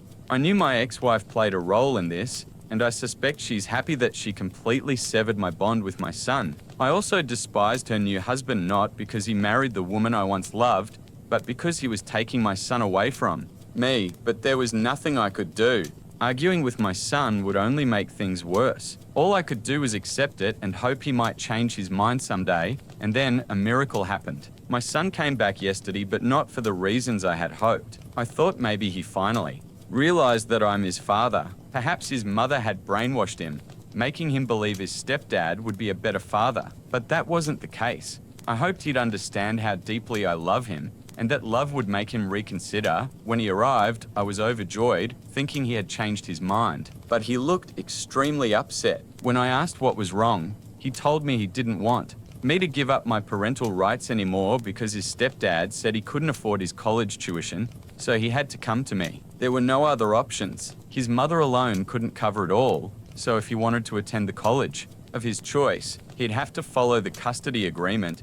He was heartbroken, and it cut me deeply. I never treated him badly, in fact, quite the opposite. I couldn't understand why he hated me so much. I hadn't done anything to deserve this hatred from my own son. It infuriated me that he despised me for no reason, except maybe because his mother had filled his head with lies. I have to admit she did a good job. I told him he didn't have to engage with me if he didn't want to, and that there are other ways to pay for college, get a job, apply for student loans. If he thinks I'm the worst father, then let him do what he needs to ensure his stepdad adopts him, because I don't want him to suffer any longer. Of course, I said it with heavy sarcasm and he understood. He looked embarrassed, said nothing, and I just kept talking. It felt like years of bottled up frustration and hurt, caused by my own son's hatred, finally erupted. I told him I didn't divorce by choice, his mother wanted it. And the only reason she hates me so much is because I didn't fight for our marriage. I don't know what stories she fed him while he lived with her, but I can assure him that the divorce wasn't just my fault. He's only 17 and knows almost nothing about me or my life. If he believes everything his mother told him, He's in for an unpleasant surprise. I'm not his enemy and never wanted the divorce. But if she did, I wasn't going to cling to that relationship. I knew he was upset about the divorce, but I tried to make things as good as possible for him. Even when I lived separately, I came over for dinners, but he ignored me because his mother convinced him it was all my fault. Eventually, I ran out of patience, and my son was just stunned. He had nothing to say. I could see my words had touched him. He looked both shocked and guilty. He barely muttered, sorry, and returned to his mother. The next day, we didn't speak, and I felt terrible about what happened. I should have controlled my emotions, and I'm ashamed for raising my voice, even though he's only 17 and his mother manipulated him for 2 years. But I also feel it was cruel of him to say the only reason he came back was so I would pay for his education. That felt completely wrong, so maybe yelling was my fault, but I couldn't hold back. Before we go on, I invite you to drop your thoughts in the comments. Personally, I think he did the right thing. I've spent my life holding back emotions, never speaking up when hurt, and it backfired. People, unfortunately, don't see silence as virtue, they see it as weakness to exploit. Meanwhile, his mother sits comfortably and continues to manipulate him, telling him I'm to blame for everything that I left him, that I divorced her, and so on. It's cruel, but sometimes you have to stand up for yourself and speak your mind, even if it's uncomfortable. So, I'd love to hear your thoughts in the comments before we continue. Update 1. Hi everyone. I just want to say thank you for all the support and kind messages. It warms my heart to see so many single dads connecting with my story. Stay strong, guys. I also noticed many of you asked whether I ever suspected my ex-wife of cheating. Honestly, no. Even during the divorce, there was nothing that made me think she was unfaithful. Maybe there were signs, but I simply didn't notice them. And honestly, it doesn't matter anymore. Whether she cheated or not isn't important. I have all the proof I need that she's a terrible person, using our son just to hurt me. Regarding why I didn't try to have my son live with me during the first months after the divorce, I tried. I really did. But my son insisted he was more comfortable staying with his mother, and since he was still in school, I didn't want to create more problems for him or my friend who was hosting me at the time. I visited occasionally, but the environment was so hostile, thanks to my ex, that I couldn't stay long. Eventually, he began to resent me. I don't know what more I could have done to prevent it. I really tried to shield him from the divorce drama, but my wife made sure to pull him into it and make him hate me. By the time I realized her plan, it was too late. My son had already drifted too far from me. It's been a few days since I last spoke with him. We've been texting but haven't called or met. I haven't heard from my ex either, so I assume he didn't tell her I yelled at him. Usually, he would have complained immediately, causing a huge scene, but since he hasn't, maybe it means he's finally starting to change. I'm cautiously hopeful, just hoping he calls or comes over so we can have a proper conversation and start mending our relationship. Update 2. Today, my son finally visited me, and the meeting, let's just say, was intense. I won't pretend our relationship magically healed. That's not how it works. Fixing years of damage takes time and effort. But today was at least a first step, and I'm grateful for that. At first, he was awkward and uncomfortable, but he apologized for his behavior. He admitted that during our divorce, his mother told him I destroyed our family and didn't fight for it, and he believed her. He hadn't heard my side, and at 15, he just needed someone to blame. I was the easiest target. The situation worsened when his mother remarried. My son said it was entirely her idea to post pictures with his stepdad, pretending they were a happy family even though they weren't that close. She did it just to punish me for the divorce, hiding the fact that she filed for it. She even tried to make him believe he needed me to relinquish parental rights so his stepdad could officially adopt him, but she didn't discuss it with him. She just presented it as a fact. His stepdad was shocked and explained that while he enjoys spending time with him, he isn't ready to adopt because the bond isn't there yet, and he didn't want to pay for college if adoption happened. This upset my son deeply, leaving him frustrated and conflicted. It was a relief to finally talk and for him to start seeing the manipulation from his mother. It was an incredible day, and we managed to begin restoring our connection. I know rebuilding will take time, but this was a strong start. I told him I'm ready to forgive and start fresh, no matter what happened in the past. He promised to talk to his mother about the lies she's been telling him, and even suggested family therapy so we can rebuild in a healthy way. I'm glad this is finally happening and even more satisfied knowing my ex will get what she deserves. She's a terrible person who doesn't deserve to be a mother. Harsh, maybe, but true. Using her son solely to hurt me proves it. I'm even considering seeking full custody, though of course I'll discuss it with him first. If he truly wants to stay with her, I won't force him, but I hope he sees her for who she really is and decides to stay with me. Author's note, she spent years manipulating and gaslighting our son just to make my life miserable. I can't even imagine being that heartless. Update 3. My son just texted me. He wants to come over and he asked me to pick him up from his mother's house. He said he has too many things to take the bus like usual. I'm in shock. I'm almost certain he's decided to move in with me. Everything happened so suddenly. I'm standing outside my ex's house waiting. He asked me to wait a few minutes. I can hear arguing inside, but I can't tell who's shouting at whom.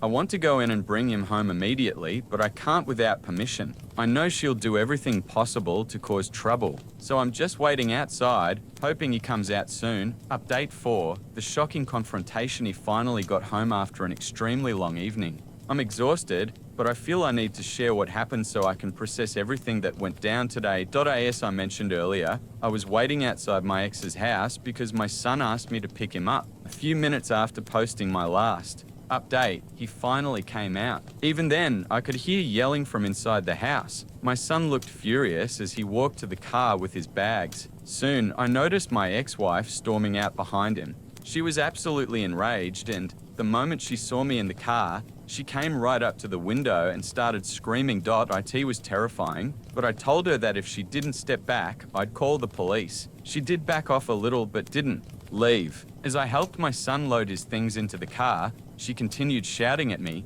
claiming I had turned our son against her and calling me every name imaginable. I didn't care. I knew the truth, my son knew the truth, and that was all that mattered. She kept yelling even as we drove away, and suddenly, when we were just a few meters from her house, she threw a rock at the car, smashing my rear light. I pulled over a bit further and immediately called the police to report the incident. My son and I were in shock at her actions. I couldn't believe she would behave like this just because she'd been exposed. I filed a police report against her and returned home a few hours ago. My son had a complete nervous breakdown, and I could see how badly he was affected. Tomorrow, the first thing I'll do is take him to a therapist. I've also decided to file for full custody and a restraining order tomorrow because what happened today is completely unacceptable. I still hope her current husband realizes just how crazy the woman he's living with is and leaves while he still can. I also hope to secure full custody of my son and a restraining order against my ex as soon as possible. That's it for now. As you can see, things turned out to be even more complicated and intense than we imagined. Yet, the ending feels amazing. For me, because I finally got the chance to rebuild my relationship with my son, though gaining full custody was never something I expected this soon. We don't yet know if the court will grant full custody, but I believe there's a very good chance. My husband left the family to join a men-only crowd, then years later came crawling back hoping for a warm welcome in 29. I got married 6 years ago, but we've been divorced for 3 years now. I have 2 sons from my ex-husband. Adam, he's 30, ages 4 and 5. I have full custody because he didn't want the burden of a family. We were happy for the first 3 years of marriage, had 2 wonderful children, and were even planning to buy our own home to move out of our apartment. Then suddenly he says, I want to be free and explore the world. We'd been together since high school and were everything to each other. He was my first in everything and I was his. I always thought we'd be together forever. He seemed fine with not having much experience with other women besides me. But 3 years into the marriage, he told me he was unhappy and wanted us both to free ourselves from the burden, meaning our marriage and family, so we could live life to the fullest. It all sounded like nonsense. I couldn't understand it because I was sure he loved me. Adam insisted he still loved me, but you see, he also loved himself and wanted to give himself a chance to see the world. I even suggested temporarily opening our marriage, even though it would hurt me, just so he'd stay and not leave for good. But that idea didn't work for him. He wanted a divorce to keep things honest. I was crushed because it came out of nowhere. When I cried, he told me everything would be fine and that if we were meant to be, he'd come back. It was absurd and unfair, but that's how our marriage ended.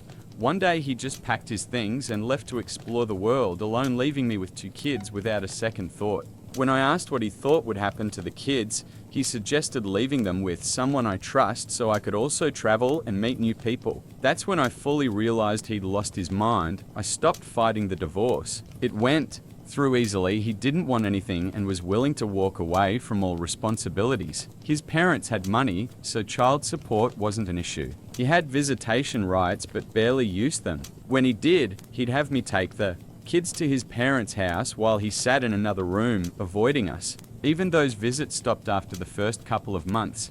I later found out the real reason for his behavior from my friend Rachel, who had mutual acquaintances with Adam. Her cousin was part of the exact group of friends that influenced Adam. That cousin told her the whole story. About 2 months after our divorce, Rachel learned the truth. Her cousin lived a very indulgent lifestyle and was part of a men-only group 6-7 guys who believed relationships were a burden. They had some kind of singleness pact. Adam was brought into the group by a colleague who thought he'd fit right in even though he had a wife and 2 kids. Rachel's cousin bragged to relatives that they had convinced a married man with kids to drop the dead weight and become successful, which is exactly what Adam did. He divorced me and gave up custody just to fully commit to their ideology.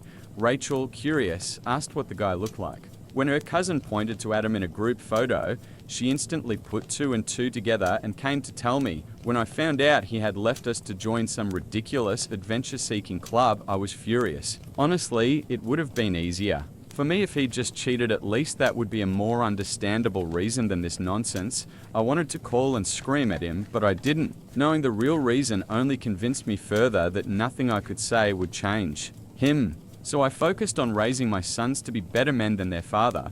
I hired a nanny, worked twice as hard so I could leave work at the office and devote my home time to my kids. My parents helped a lot. Even my ex-in-laws occasionally offered minimal help, probably out of shame for their son. They were the ones paying the child support, since Adam reportedly blew his own money on exotic trips and luxury hotels. Now my boys are sweet, well-behaved, and love each other dearly. We are our own family, and that's all we need. I barely think about Adam anymore. I worked my way into a great position and now earn double what I used to. For the last 2 years, everything was going great until last week. Out of nowhere, after 3 full years of no contact, Adam showed up. It was a Sunday and we were all at home. We even have enough saved now to buy our own house. But I stayed in this apartment because I love it so much and it's convenient for work. Obviously, I should have moved after all, because unfortunately, by staying in the same place, Adam knew where to find me. That day, he just showed up at our door without warning, and honestly, it felt like the air got knocked out of my lungs. It had been so many years. For the first few seconds, we were both silent, and I just looked at him, this awkward, huge bouquet of red roses, his teary smile. Call me heartless, but I didn't feel the slightest bit of tenderness or excitement, only pure, burning hatred, and before he could say anything, I slammed the door with all my strength so hard the floor shook. I told the kids to go to their rooms because I knew he'd try to convince me of something, and I definitely wouldn't be able to stay calm. Rage, resentment, and anger were boiling inside me, and I didn't want my kids to witness the chaos that was about to start. Sure enough, as soon as the kids left, Adam started whining that he didn't expect such a reception. I could hear him trying his hardest not to break into tears, which only pissed me off more. This was the guy who had dumped all this bitch on me for years ahead, and now he dared to cry and act like he was the victim. Then he started saying he had come back to apologize, that he regretted everything he'd done in the past, and now he just wanted his old life back. I was shocked, but I let him finish, because some part of me wanted to hear that apology, whatever that word even meant to him. I had completely erased him from my mind, but his sudden appearance stirred everything up again, and maybe, in some twisted way, I enjoyed the chance to put him in his place. I wanted him to know that without him, our lives had only gotten better, and nobody missed him. He went on for a couple of minutes about how much fun he'd had all these years, but in the end, he felt empty because there was no one to come back to accept another lonely hotel room. He admitted that in recent months, he felt like something was missing and finally made the very difficult decision to come back and apologize so he could fix everything. Turns out the thrill of traveling and exploring life with his new group of friends had burned out within a few months, but he clung to that lifestyle because he was afraid to return. He thought that since he'd sacrificed so much for it, he had to stick with it until the end. But now, he just wanted to get it all back. The more he talked, the more I wanted to open the door and punch him in his stupid face with all my strength. I couldn't listen to this nonsense anymore, so I told him to leave us alone, that I didn't want to see or hear him again. But Adam being Adam, he was sure that if he kept rambling and begging at my door, he'd convince me eventually. At some point, it got extremely annoying and the kids needed to be called for dinner, so I just banged on the door and yelled that we were no longer a family and that he should get the hell out. I think that actually stunned him, because after that, I didn't hear him anymore. When the kids were having dinner, I immediately called my lawyer and told him everything that had happened, just in case. Then I called my parents, told them about Adam's visit, what he said, and how I responded. They assured me I'd done the right thing and had nothing to worry about. I didn't call my ex-in-laws, I didn't even know what to say to them, and I'm sure their son will tell them himself anyway. But as soon as I finished those calls, Rachel rang. Since she was the one who once told me the truth about why Adam left, I answered, already guessing she had something important to say, and I was right. The first thing she asked was if Adam had come by. I said yes, and then she told me her cousin had just called her to explain exactly why he had come back. Rachel and I are very close friends, and ever since she passed me that information from her cousin, she's told him to inform her immediately about anything related to Adam, because I was the one he dumped back then. When her cousin found out about me, I think he suddenly stopped feeling proud about recruiting Adam. I don't blame them, it's Adam's fault alone for being such a spineless coward. Her cousin promised to keep us updated about Adam, and even contacted me once himself to apologize. I forgave him, I had no grudges, but of course, we didn't become friends. He had been telling Rachel what Adam was up to, so I'd always known what was going on with him. By the way, after the divorce, Adam had blocked me everywhere, and now her cousin reached out to Rachel again to tell her the truth about why Adam had returned, and she passed it on to me. Apparently, their group had a shared chat since they first met. Just a couple of hours before Adam showed up at my door, he wrote in there about his plan. The guys seemed to support him at first, but Adam suddenly exploded, accusing them of fake support. He yelled that they had betrayed him because he'd sacrificed his whole life, left his wife and kids to live like them. But it turned out that over the years, they'd all gotten into relationships, and now he was the only one left, like the last idiot who actually ditched his family just to party with the boys. And meanwhile, those guys, most of them are now dating someone. They told him it wasn't fair to expect them to stick to the same ideology forever, especially since their whole no women philosophy was something they came up with when they were young and stupid. Now most of them are in their 30s and don't need that lifestyle anymore. In fact, a couple of them have been in serious relationships for over a year, and one of them is even engaged. So all their macho bragging from back then could just be tossed in the trash, and the only person who truly got screwed over was Adam, but he turned out to be the only idiot who believed all that nonsense they were spouting. As a result, a serious argument broke out between Adam and those guys, the very same people who once congratulated him for leaving me, but now they themselves want the life he gave up for them. And even though they were still trying to support him when he said he wanted everything back, it wasn't enough for him. He wanted them to apologize for making him leave his wife and kids. That's what the whole fight was about. The guys refused to apologize, and rightly so. They were just sharing their views, but none of them ever told Adam he had to leave us to be part of their circle. Of course, he would have had to give up the idea of traveling the world and living like them, since he had obligations at home, me and the kids, but he still could have stayed friends with them. No ultimatums were ever given. He left us of his own free will for the life he thought he wanted, just so he could fit into the group. And now he's doing the same thing again. Now that most of those guys are in relationships, he once again felt the pressure, once again wanted to be like everyone else. And that's the real reason he came back, not out of a sense of duty or emptiness like he tried to tell me. When I heard all this from Rachel, I started shaking because I had actually felt guilty for kicking him out. That's why I called my parents, wanting to hear that I'd done the right thing. If I had known all this beforehand, he really would have gotten it from me. But Rachel's cousin had been swamped at work, and while all this was being discussed in the group chat, he wasn't checking his phone, so he didn't know anything. Later, when he had time and saw the messages, he told Rachel right away, and she called me. So I only learned all this after Adam's visit, but now that I knew the real reason he came back, I decided once and for all that I would never let him back in, and I wasn't going to feel guilty anymore. He never once felt guilty about what He put me and the kids through, so why should I feel anything? He's just a terrible person, curva period. I mentally prepared myself for him to try crawling back again, but it never happened. For the next couple of days, I heard nothing. I even asked Rachel to check with her cousin if he knew anything, but he said he had no idea because after that fight, Adam had blocked everyone from the group, even Rachel's cousin, though he hadn't even been part of the argument and only learned about it afterward.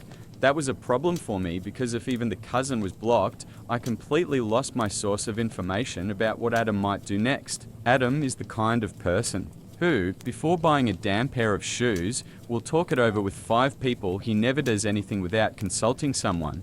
And now that he'd blocked everyone, I was in total uncertainty. So naturally, when my former in-laws called me 3 days ago, I was caught off guard and didn't know what to expect. They said they were calling to discuss what I told Adam when he came to make things right. I told them I didn't want him back, and that was that. But they started saying that all this time they'd continued to pay child support and made sure their grandkids never went without anything, so I had no right to claim that we were no longer his family.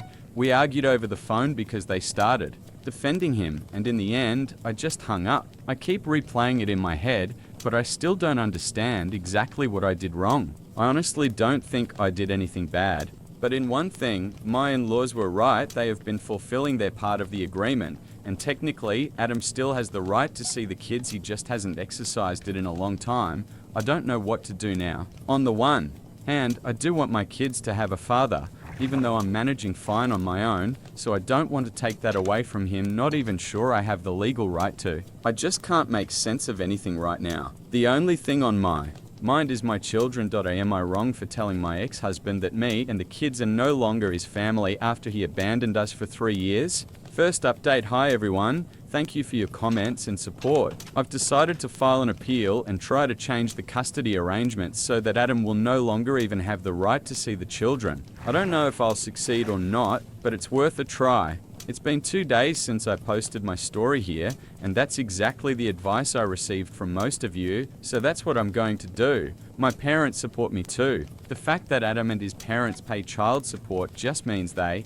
were fulfilling the legal part of the agreement, but everything else fell entirely on me. I raised our children while he was out having fun with his buddies. He can't just decide when it's convenient for him to be part of our lives and show up on his own terms. Second update today, I filed the paperwork to terminate Adam's parental rights, and honestly, I really regret not doing it sooner. I should have filed as soon as he stopped visiting the kids a couple of months after he left us, but oh well, better late than never.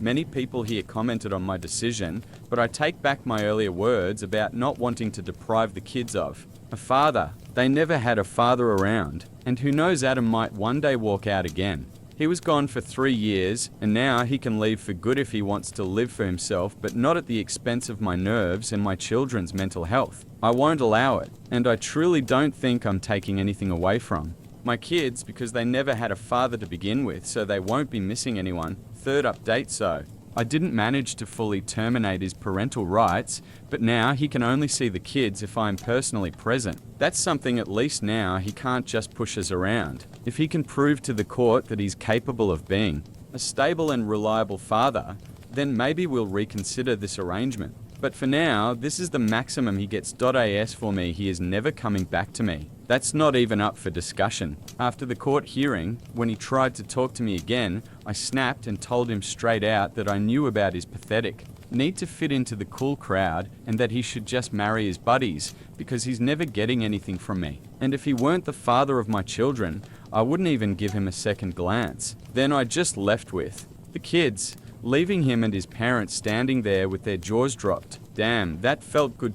So that's where things stand now. I don't know what will happen next, but I'm glad this at least turned out in the children's favor. They are the only ones who matter to me. Now, if Adam somehow manages to become a normal, responsible father and take on his parental duties, maybe my kids won't have to grow up without a dad, and maybe they won't have to learn how to shave from YouTube tutorials. But if he even once tries to pull any crap again, he will deeply regret it. He's already messed with my head enough, but I will never let my children go through that, no matter what. In the land between the Tigris and Euphrates, beauty was a daily devotion. Ancient Mesopotamians didn't just groom themselves, they ritualized it. For them, cleanliness and adornment were signs of civility, favor with the gods, and even political status. You weren't just putting on a face for the world, you were preparing yourself for divine observation. Let's start with the eyes. Thick black eyeliner wasn't born in Cleopatra's boudoir. It was thriving centuries earlier in Sumer. Both men and women painted dramatic lines using kohl, a powdered concoction of lead, copper, and antimony. While this might horrify modern dermatologists, they believed it protected them from evil spirits and more practically from the desert sun's glare. Their skincare routine would make modern influencers pause. Crushed semi-precious stones were mixed. Intels to exfoliate and brighten the skin. Mud from the riverbanks full of minerals was smeared onto the body in thick cooling layers. After it dried, it wasently scraped off, leaving the skin smooth and luminous. Yes, the first clay masks were less spa day and more ancient science. Hair removal was another ordeal. Using sharpened seashells or early tweezers, they plucked, scraped, or burned off body hair. Smoothness waist-weighted with refinement and with godliness. The more polished your appearance, the closer you were to resembling divine perfection. Even their statues of gods and priestesses are hairless and immaculately styled with symmetrical features and wide painted eyes. And let's not forget the scent. Fragrant oils weren't just pleasant, they were powerful. Myrrh, frankincense, and cedar were infused into animal fats and applied to the skin like perfumes. People believed these scents purified the body and pleased the gods. In royal courts, perfumed oils were so valuable that they were offered as tribute. Eyebrows tattooed. Permanent cosmetics weren't invented in the 20th century. They were already practiced in ancient temples. Women inked their brows using soot or natural dyes, creating bold arches that framed their faces dramatically. It was beauty with commitment. If you think today's beauty trends are extreme, let's talk about Cleopatra. Yes, the queen of eyeliner was more than just a seductress. She was the poster girl for Greco-Roman beauty obsession. While her face graced coins, her influence reached into every apothecary and boudoir from Alexandria to Rome. And she wasn't alone. Roman women inherited Egypt's taste for luxury and then dialed it up to 11. Let's begin with the iconic milk bath. Cleopatra was rumored to bathe in donkey milk daily. Whether it was 500 donkeys or just a strong rumor, the truth is this: lactic acid found in sour milk is a natural exfoliant. Romans copied this enthusiastically. Elite women bathed in milk, honey, and rose petals, believing it would smooth wrinkles and lighten the skin.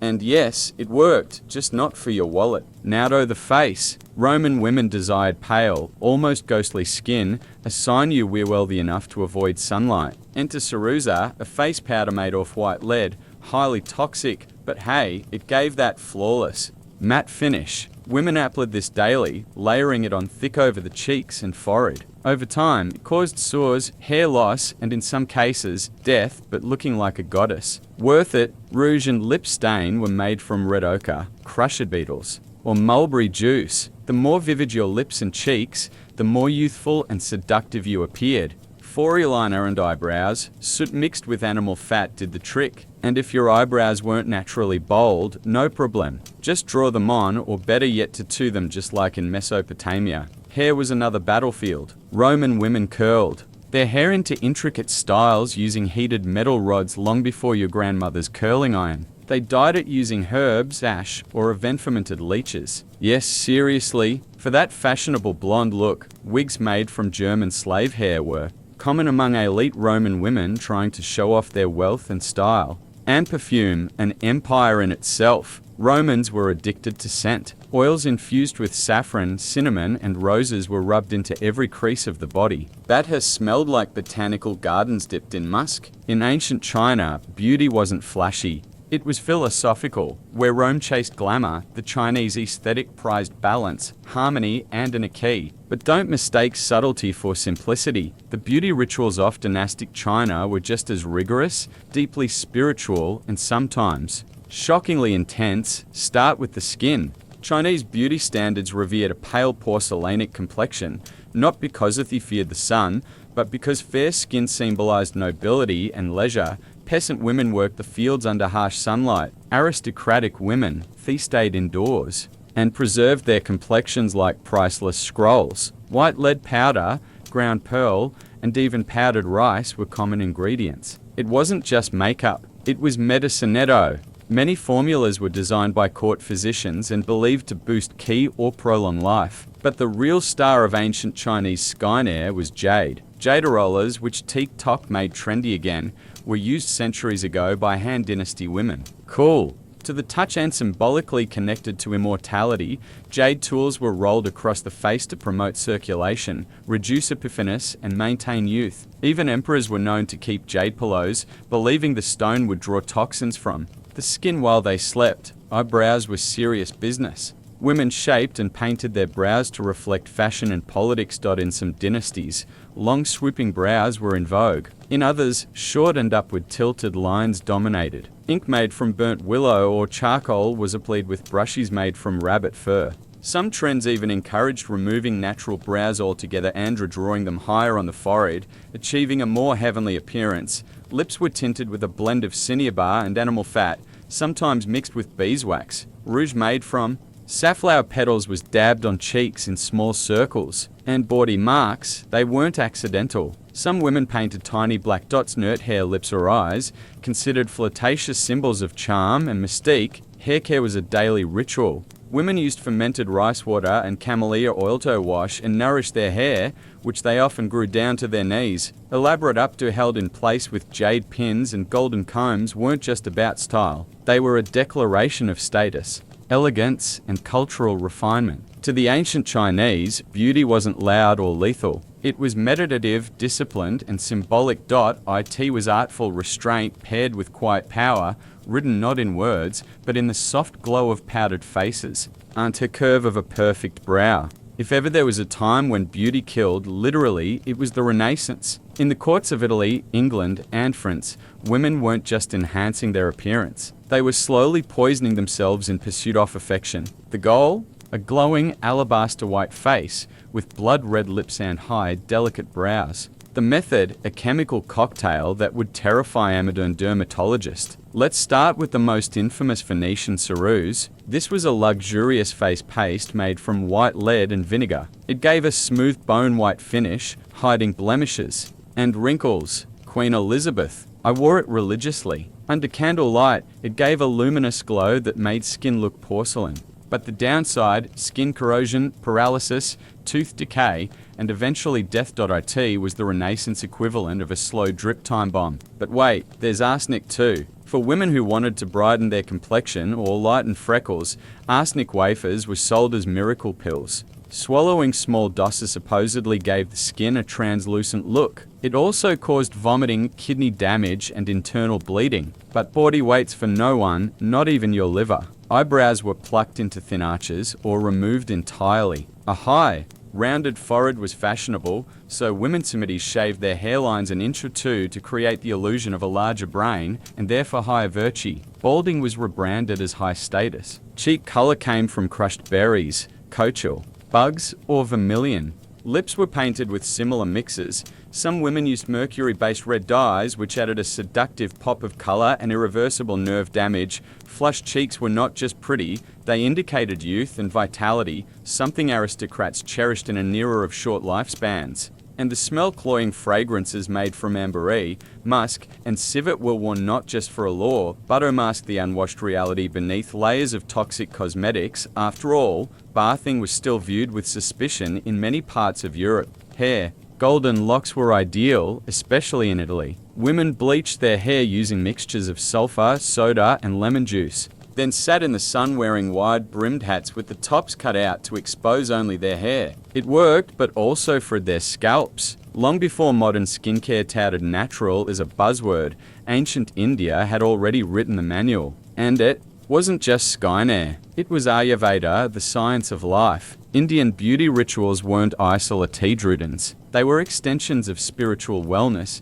diet, and inner balance. Beauty was the outer mirror of your doshas, your elemental energies. Let's start with the bath. The ritual of cleansing was sacred. Women of the Vedic period bathed in turmeric-infused water or milk, followed by exfoliation with yupin, a paste of chickpea flour, sandalwood, turmeric, milk and rosewater. It brightened the skin, slowed aging, and purified energy. No parabens, no microplastics, just ingredients from the kitchen that doubled as sacred medicine. Hair was a crowning glory. Coconut oil, amla, Indian gooseberry, and hibiscus were infused into warm oils, massaged into the scalp to stimulate growth, calm the mind, and ward off premature graying. Thick, waistline hair wasn't just an aesthetic, it was a marker of vitality and femininity. Hair oiling sessions were communal, intimate, and meditative. Kajal, the black eyeliner still used across India today, had spiritual roots. Made from soot and ghee, it was believed to protect from the evil eye.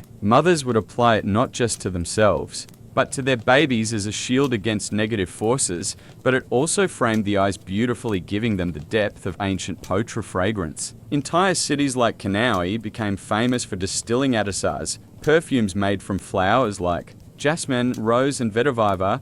These oils were rubbed onto the skin, used in hair, and even mixed into bath water. Their purpose wasn't just seduction, but spiritual clarity. Scents helped align the senses with Thedivin. Lip and cheek tints came from beetroot, saffron, and crushed rose petals, and teeth cleaned with neem sticks and charcoal long before plastic toothbrush arrived. Even dental hygiene was a ritual timed with moon cycles and linked to doshic balance. Perhaps most unique was Meandi henna, used to decorate hands and feet, especially during weddings. Henna wasn't just cosmetic. It cooled the body, lowered stress, and signified joy, fertility, and transformation. Every swirl in the design told a story.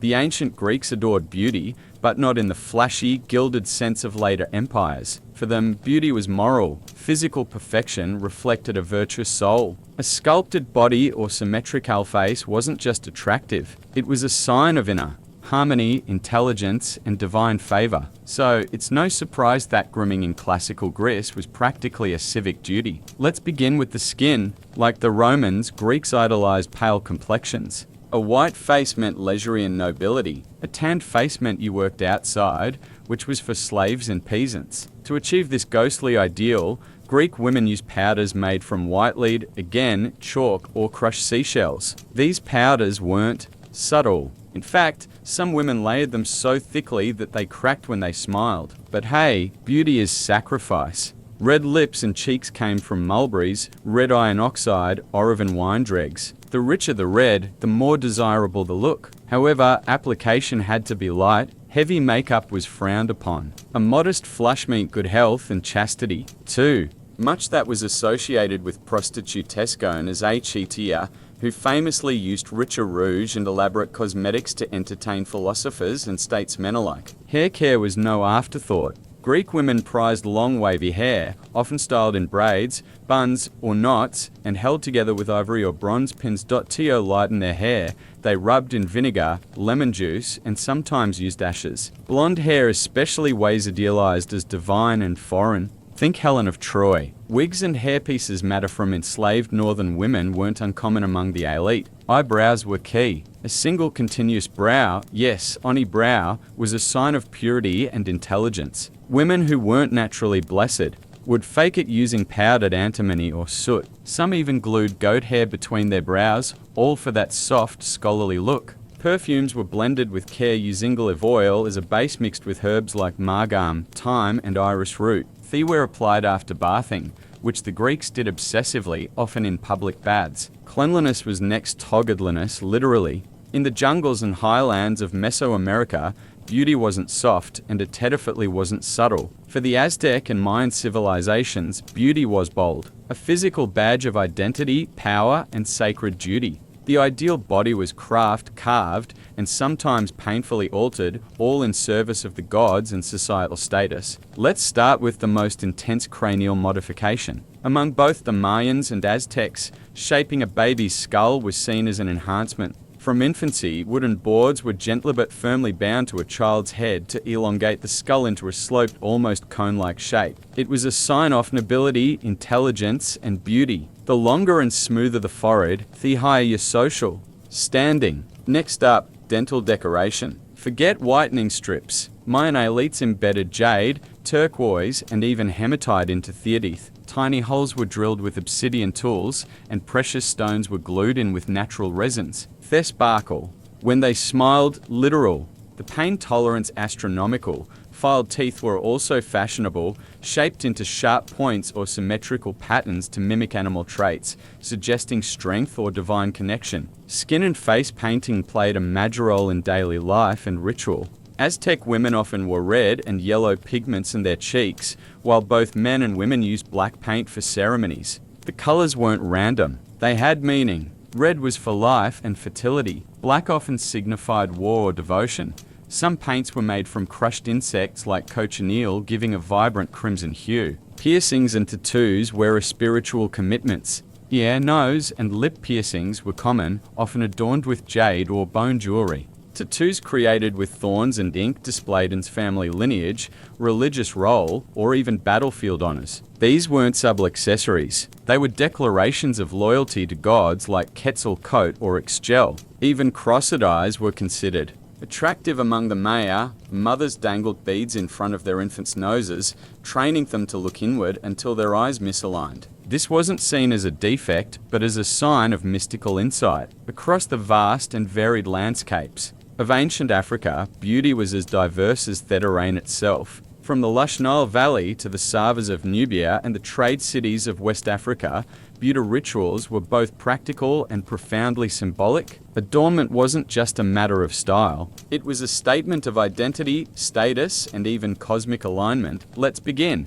In ancient Egypt, where beauty was practically a science, both men and women were kohl around Aries, not just for allure, but as protection. The black pigment made from galena or lead sulfide reduced sun glare and warded off infections. The dramatic lines extended beyond the lids, creating the famous almond-eyed look of Egyptian art. Eyes weren't just mirrors of Theseal. They were sacred instruments, channels to the divine. Perfume was a luxury and a necessity. Egyptians loved scent so much that they created perfume cones. Wax cones infused with myrrh, cinnamon, and lotus oil that were worn on the head during ceremonies. As the cone melted in the heat, it released fragrance coating the hair and body. Daily hygiene included scented oils after bathing, often applied with stone or alabaster jars that were art pieces in themselves. Skincare was rooted in both beauty and climate survival. Palm oil, shea butter, and castor oil were used to protect their skin from harsh sun and dryness. These oils weren't just moisturizing, they were medicinal. Mixed with herbs, they healed wounds, soothed rashes, and preserved the skin's glow. Body scrubs were made from sand or crushed seeds, keeping skin exfoliated and clean long before loofahs were invented. In Nubia, hairstyles were central to identity. Elaborate braids and shaved patterns told stories of tribe, age, and marital status. Hair was often dyed with henna or decorated with beads, shells, and gold threads. A towering styled coif was more than fashionable. It was regal. Further west, in ancient Yoruba or Shanghai territories, body painting using indigo and ochre pigments played a role in rituals and celebrations. Tribal markings, either scarified or painted, were not seen as blemishes, but body enhancements and markers of strength and heritage. Beauty has always demanded something in return: time, effort, money. But in the ancient world, it could also demand your health, your sanity, and even your life. Across civilizations, the pursuit of perfection often crossed into dangerous territory. While these rituals were admired and even worshipped, they sometimes left scars far deeper than the cosmetic. We've already seen the challenge ingredients: lead, arsenic, mercury, and crushed insects, all used in makeup and skinner. What these substances had in common was toxicity. Lead face powders used in Rome, Greece, and later Renaissance Europe caused hair loss, muscle paralysis, and slow organ failure. And yet, the paler your skin, the higher your desirability. It was a poison wrapped in a compliment.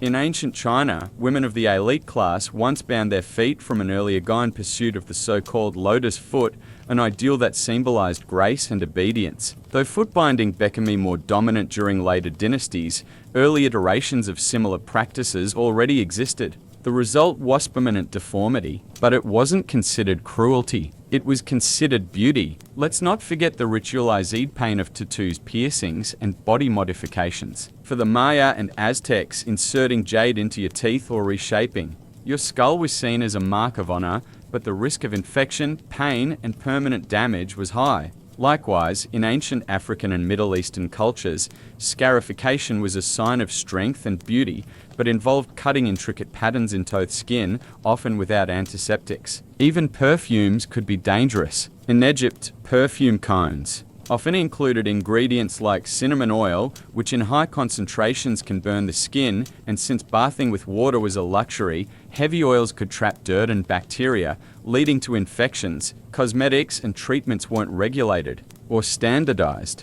One person's beauty secret was another's slow demise, and since many rituals were passed down by word of mouth or inscribed in secretive texts, misinformation was as common as vanity itself. In every culture, the pursuit of beauty reflected values of the time: power, divinity, nobility, virtue, but the cost. It was often paid in silence. The scars were hidden beneath powders, perfumes, and elaborate hairstyles. Long before monopoly ruined family dinners, the people of ancient Mesopotamia were already obsessed with board games, especially one called the Royal Game-Off, discovered in the 1920s by British archaeologist Sir Leonard Woolley in the Royal Cemetery of this game, dates back over 4,500 years. But it wasn't just some idle diversion tucked away in a dusty corner. It was sacred, symbolic, possibly even cosmic. The game's board itself is a masterpiece. A small rectangular box with 20 decorated squares made of lapis lazuli shell andrade limestone, inlaid in bitumen. Imagine something that looked less like your toy and more like a divine artifact. Players moved their pieces using tetrahedral dice, four-sided pyramid shapes, to race from one end of the board to the other. The goal: get all 7 of your pieces off the board before your opponent. Sounds simple enough, but the deeper you look, the more layered it becomes. Some scholars believe the layout represents a spiritual journey, a metaphor for the soul's progress through fate and chaos. The middle squares were thought to be dangerous or magical places of chance, protection, or divine judgment. In this view, winning wasn't just about luck. It was about navigating the cosmos wisely, like threading a needle through the will of the gods. And speaking of gods, yes, they were involved. Clay tablets from later periods describe how people used the game for divination. Scribes would consult dice throws and interpret them as omens, using the game as a sort of oracle. Think of it as sentient tarot by way of competitive backgammon. The royal game-of wasn't just played in temples or palaces. Versions of it have been found as far away as India and Egypt, suggesting it spread along trade routes and captivated multiple cultures. It may have been the first truly international board game long before chess or checkers were even invented. For the ancient Sumerians, playing the royal game-of wasn't merely about killing time. It was about confronting fate, testing divine favor, and perhaps glimpsing the hidden structure of the universe. It was a game, yes, but also a ritual, a race, and a rehearsal for eternity. Senet wasn't just a board game. It was a passport to the afterlife. Played as early as 3100 BCE, Senet appears in tomb paintings, Eri texts, and even on the laps of pharaohs like Tutankhamun. To the ancient Egyptians, Senet wasn't merely for entertainment. It was a ritual simulation of the soul's journey through the underworld, where every move on the board could echo through eternity. The Senet board consisted of 30 squares arranged in 3 rows of 10. Each player had 5 or 7 pieces, and the object was to move them across the board and safely off the final square. The twist: movement was determined by casting sticks or bones, which acted as rudimentary dice, but luck alone wouldn't win you the game. Strategy and timing were essential. What began as a casual pastime soon gained spiritual weight by the New Kingdom period around 1550 BCE. Sinithad evolved into something far more than a household diversion. It was now a symbolic enactment of the soul's voyagithra, the Duat, the Egyptian underworld. Certain squares on the board came to represent key stages of that journey: rebirth, judgment, peril, purification. Each turn of the game wasn't just a gamble, it was an invocation of divine will. The iconography around Set became increasingly mystical. Some boards were inscribed with hieroglyphs representing protective deities or spells. Square 26, for example, often symbolized the house of rebirth, while square 27 might be the house of happiness. Landing there could mean divine protection, while other squares spell a deli or even danger. The board became a microcosm of the afterlife, a spiritual obstacle course laid out in cedar and paint. Senet was also closely tied to the goddess Mahat, the embodiment of truth, justice, and cosmic order. Playing Senet well was a symbolic rehearsal for navigating the trials of the afterlife, where the soul would be weighed against the feather of Mahat. Win the game, and you might win immortality. Lose. Let's just say you'd better hope Simeon packed extra amulets in your tomb. So while Set may look like an ancient version of backgammon, it was McMore, part game, part theology, part guidebook to the netherworld. In Egypt, you didn't just play Senet, you prayed through it. To the untrained eye, knucklebones looked like child's play, just a handful of oddly shaped bones tossed in the air. But in ancient Greece, it was far more than a simple pastime. It was a game of skill, chance, flirtation, and even divine symbolism. Whether in bustling Athenian marketplace or quiet temple courtyards, knucklebones clattered across stone floors, echoing laughter, rivalry, and ritual. The game was originally played using the small ankle bones of sheep or goats, known as a straggleoi. Unlike modern dice, these four-sided bones didn't roll in uniform patterns, making each throw unpredictable. Players tossed them into the air and tried to catch them on the back of their hand or land them in certain positions to score points. The rules varied by region and era, but the thrill was universal. It wasn't just kids who played. Adults, particularly women, adored it. Greek vases and sculptures often show young girls playing knucklebones in elegant robes, their faces full of concentration. For many, it was a game of elegance and dexterity, a kind of ancient fidget spinner meets social ritual. In fact, it was sometimes used as a courtship display where a graceful throw might catch the eye of a passing suitor. But there was also something deeper. The estragalloi were often linked to fate and the gods. Each side of the bone had a name and a numerical value which made them ideal for both gaming and divination. A good throw might be interpreted as a sign from the gods, perhaps even a message from Apollo or Hermes. And if you threw 4 of Thesum's side, that was the coveted Venus throw, a win so perfect it was said Tobe touched by divine favor. The game also had strong ties to death and the afterlife. Knuckle bones were often placed in graves as toys or tools for divination in the next world. Some believed spirits could play through Thema that they helped the dead predict the future. Eventually, the game evolved. Greeks began casting knucklebones made of bronze, glass, and ivory. But the core appeal remained. It was easy Tolian, hard to master, and steeped in mystique. In Greece, knucklebones were more than a game. They were flirtation, fate, and fun all rolled into a single toss. If chess is war on a board, then ludus latrinulum was Rome's declaration of battle. This ancient Roman game often shortened to latrinuli. Well, the game of little soldiers wasn't just a way to pass time in a villa courtyard. It was an intellectual sparring match, a brainy rehearsal for real-world conflict. To play it well was to think like a general.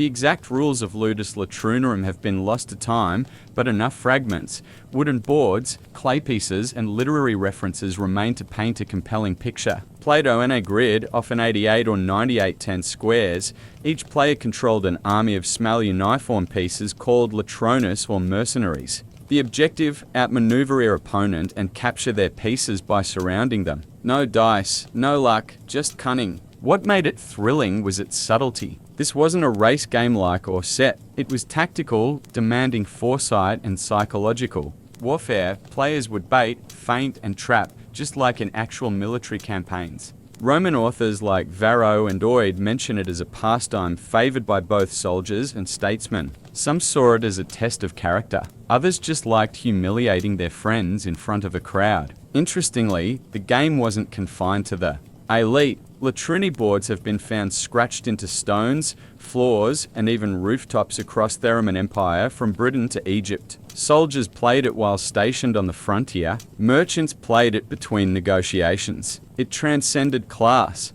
and culture, offering both escape and strategic training.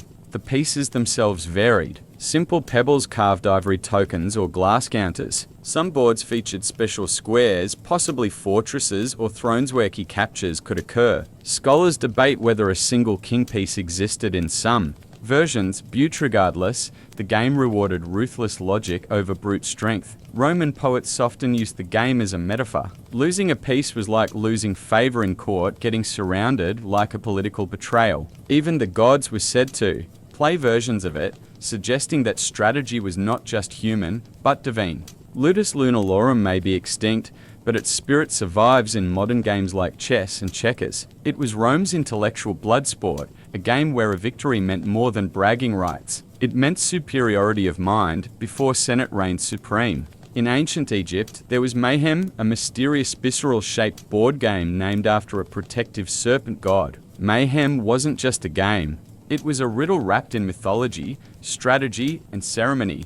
While the exact rules have vanished into the sands of time, the surviving boards and game pieces suggest that Mayhem was more than just recreation. It was cosmic symbolism in motion. The board itself was striking, a coiled serpent, its body segmented into rectangular spaces, spiraling inward toward the head. The serpent, Mayhem, was believed to protect the sun god Ra during his nightly journey through the underworld. So in essence, each game was a reenactment of a divine voyage, players navigating the coils of danger, transformation, and rebirth. The pieces discovered alongside me boards include small lion-shaped token sand round marbles or spheres. Scholars believe each player controlled a set of marbles that travelled through the serpent's body, possibly escorted or threatened by the lion figures. The lions may have acted as guardians, obstacles, or even competitive etikers. While it's unclear exactly how movement worked, it likely involved dice or casting sticks as with other Egyptian games. What makes me so fascinating is its rapid disappearance. Popular during the Old Kingdom around 2600 to 2300 BCE, it abruptly vanished from records and archaeological finds by the Middle Kingdom. Why? No one knows. Some theorize that its religious associations fell out of favor. Others believe it was simply overshadowed by Sonate's growing role in rites. Either way, Mayhem became a relic, leaving behind only beautiful serpent-shaped boards and silent lion-headed pieces. Its presence outside Egypt is equally intriguing. Similar spiral boards have been found in Cyprus and the Levant, suggesting the game, or at least its imagery, travelled through trade or conquest. Did it retain its symbolic meaning in foreign lands, or was it stripped of myth and reduced to a puzzle? The evidence doesn't say, but the mystery only adds to Mayhem's allure. In the end, Mayan was more than a pastime. It was a walk along the divine spine of a serpent, a metaphor for protection, risk, and the eternal cycle of life and death. To play it was to enter a spiral, one where each move chode with myth. Long before the Vikings wrote sagas or carved runic stones, they played Tafel, a family of asymmetric board games that mirrored their brutal world of raids, sieges, and survival. From frozen longhouses in Norway to trading ports in Ireland, Tafel games were spread across the Norse world, sharpening minds asmic as swords. These were not gentle pastimes. Tafel was warfare distilled into strategy, deception, and calculated risk. The most famous version is Hartafel or King's table played on a square grid that varied in size, most commonly 111 or Thran T13. The asymmetry is the game's signature. One player commands a king and a small group of defenders in the center of the board. The other controls a larger army of attackers on the edges. The king's goal, escape to a corner square. The attacker's goal, capture the king by surrounding him on all four sides. There are no dice, no luck, only logic, planning, and brute positional play. And just like in Viking raids, the odds are not even. The attackers outnumber the defenders 2-1, forcing the king's player to think like a desperate leader, constantly evading, redirecting, and outwitting the enemy. Tafel boards were often carved from wood, antler, or even stone, with intricate grid patterns and stylized playing pieces. Wealth or Awarius might own versions made of glass or bone, with figures shaped like warriors, kings, or dragons. The boards were portable, easy to carry on long ships, and the rules, though regional, shared the same heartbeat: conflict. It wasn't just entertainment. Tafel trained Viking minds for real-world leadership and ambush tactics. It taught when to retreat, when to sacrifice, and how to think several moves ahead. In an age where alliances shifted like wind on the fjords, the ability to anticipate your opponent could mean the difference between glory and death. Tafel was so embedded in Norse culture that even Christian missionaries used it to connect with pagans, some at mespreling the kingpiece with a bishop. But as chess spread into Scandinavia during the medieval period, Tafel began to fade, seen as a relic of the old gods. By the 12th century, it was nearly extinct, though echoes of it still survive in regional games like Tablet. In its prime, however, Tafel was more than a board game. It was a Viking battlefield, just quieter, cleaner, and played with bone instead of blood. In the grand courts of ancient India, amid elephants, incense, and sacred chants, agami was being played, not just for fun, but for fate. Passi, known as the national game of India, was more than just a pastime. It was a cosmic dance of karma, kingship, and calculated risk. With origins dating back to at least the 6th century CE and possibly earlier, Pachi was a favourite of emperors, especially the legendary Akbar the Great, who didn't just play it, he lived it. The game board is shaped like a giant cross, symbolising the 4 cardinal directions and the intersection of fate. Each arm of the cross forms a path off squares converging at a central square representing the throne or home. Players race their 4 pieces around the board, trying to return them all to the centre before their opponents. The twist: movement is determined by throwing 6 or 7 carry shells, not dis. The number of shells landing open side up dictates the movement, so every turn blends chance, choice, and divine whim. But Pachi isn't just about movement, it's about capture. Land on an opponent's piece, and you send them back to the beginning. Timing, positioning, and bluffing are everything. A rash move can lead to disaster. A patient strategy can dominate the board. It's a game of nerves, much like the chess offer or the politics of court life. And yes, it was played in real life. Literally, Akbar famously built a massive courtyard version of the board at Fatehpur, where real people dressed in colour-coded clothing acted as game pieces. He played from above, moving human tokens with royal authority. It was spectacle, statecraft, and spiritual theatre all rolled into one. Packer symbolic layers run deep. The cross-shaped board reflects the intersection of dharma, duty, artha, prosperity, karma, desire, and moksha, liberation. Success requires not just skill, but alignment with universal order. A good game, like a good life, balances risk and restraint. Later, British colonists adapted Pack into Ludo, flattening its symbolism into something more digestible. But the original game remains a masterpiece of ancient Indian thought. Pachi was more than a race. It was a lesson in destiny, patience, and the subtle dance of calm across a board where every throw mattered.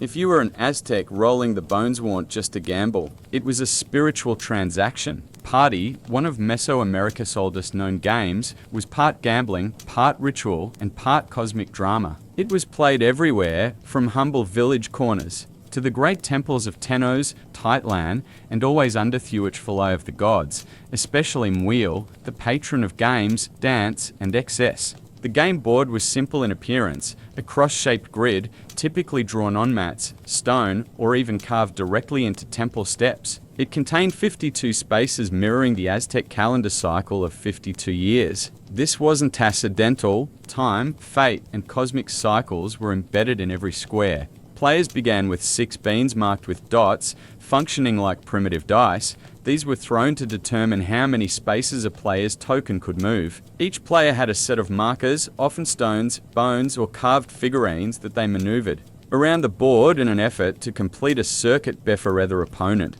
But polo wasn't just a race, it was a duel. Land on an opponent's piece and you could send it back to the start or worse, eliminate it completely, but danger worked both ways. Certain squares were penalty spaces tied to battlements where landing meant forfeiting progress or goods. That's right, goods, because Patali wasn't just played for pride. It was a full-blown gambling event. Players bet everything from food and blankets to gold dust, jade, and even slaves. High-stakes games could get intense. Spectators would gather, cheering or jeering, and priests sometimes oversaw matches to ensure fairness and spiritual propriety. Players made offerings to Makilks before major games, asking for luck or forgiveness in case of loss. To play poli was to risk not only wealth but divine disfavor. The Spanish, upon arriving, were horrified. They saw poli as a gateway to vice and paganism. Gambling was outlawed and boards destroyed, but the game lingered in memory, passed on secretly, or morphed into less dangerous variants. What made Party unique wasn't just its mechanics,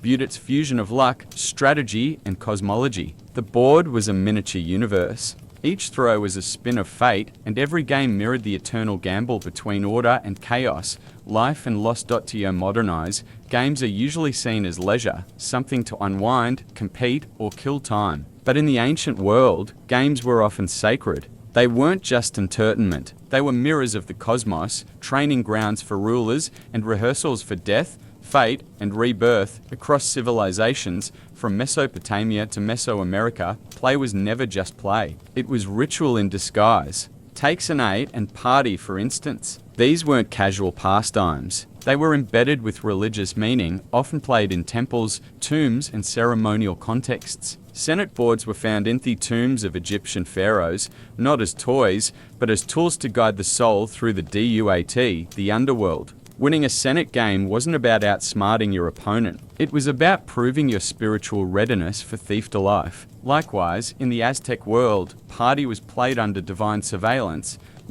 Chit, the god of games and excess, demanded offerings and observance. The throws of beans weren't just lucky or unlucky. They were messages from the gods, signs of favor or punishment. Losing your possessions could be seen as karmic justice. Winning, a momentary alignment with cosmic forces. Even more abstract games like Mayhem and Patchy carried rich symbolic weight. Mayhem reenacted the serpent god coiled around the sun god Ra during his nightly journey through the underworld. Every movement on the board symbolized protection, progress, or peril. Patchacy with its cross-shaped layout warn't just about reaching the center. It was a model of Dharma, Karma, and Moksha. The entire spiritual cycle rendered in cowrie shells and tokens. And her role of games in education and warcraft can't be overstated. Games like Ludus Latrinalorum and Taffel weren't just distractions for soldiers. They were tactical simulations. Emperors, generals, and young nobles played them not just to win, but to learn. Games trained the mind to anticipate moves, counter threats, and balance aggression with strategy. They forged leaders in silence, away from the battlefield. So whether they were rolled in temples, chanted in courts, or carved into stone, ancient games served multiple roles. They amused, yes, but they also taught, healed, judged, and prepared. They connected humans to the divine, players to fate, and time to eternity. In the ancient world, when you sat down to play, you weren't escaping life. You were living it deeper.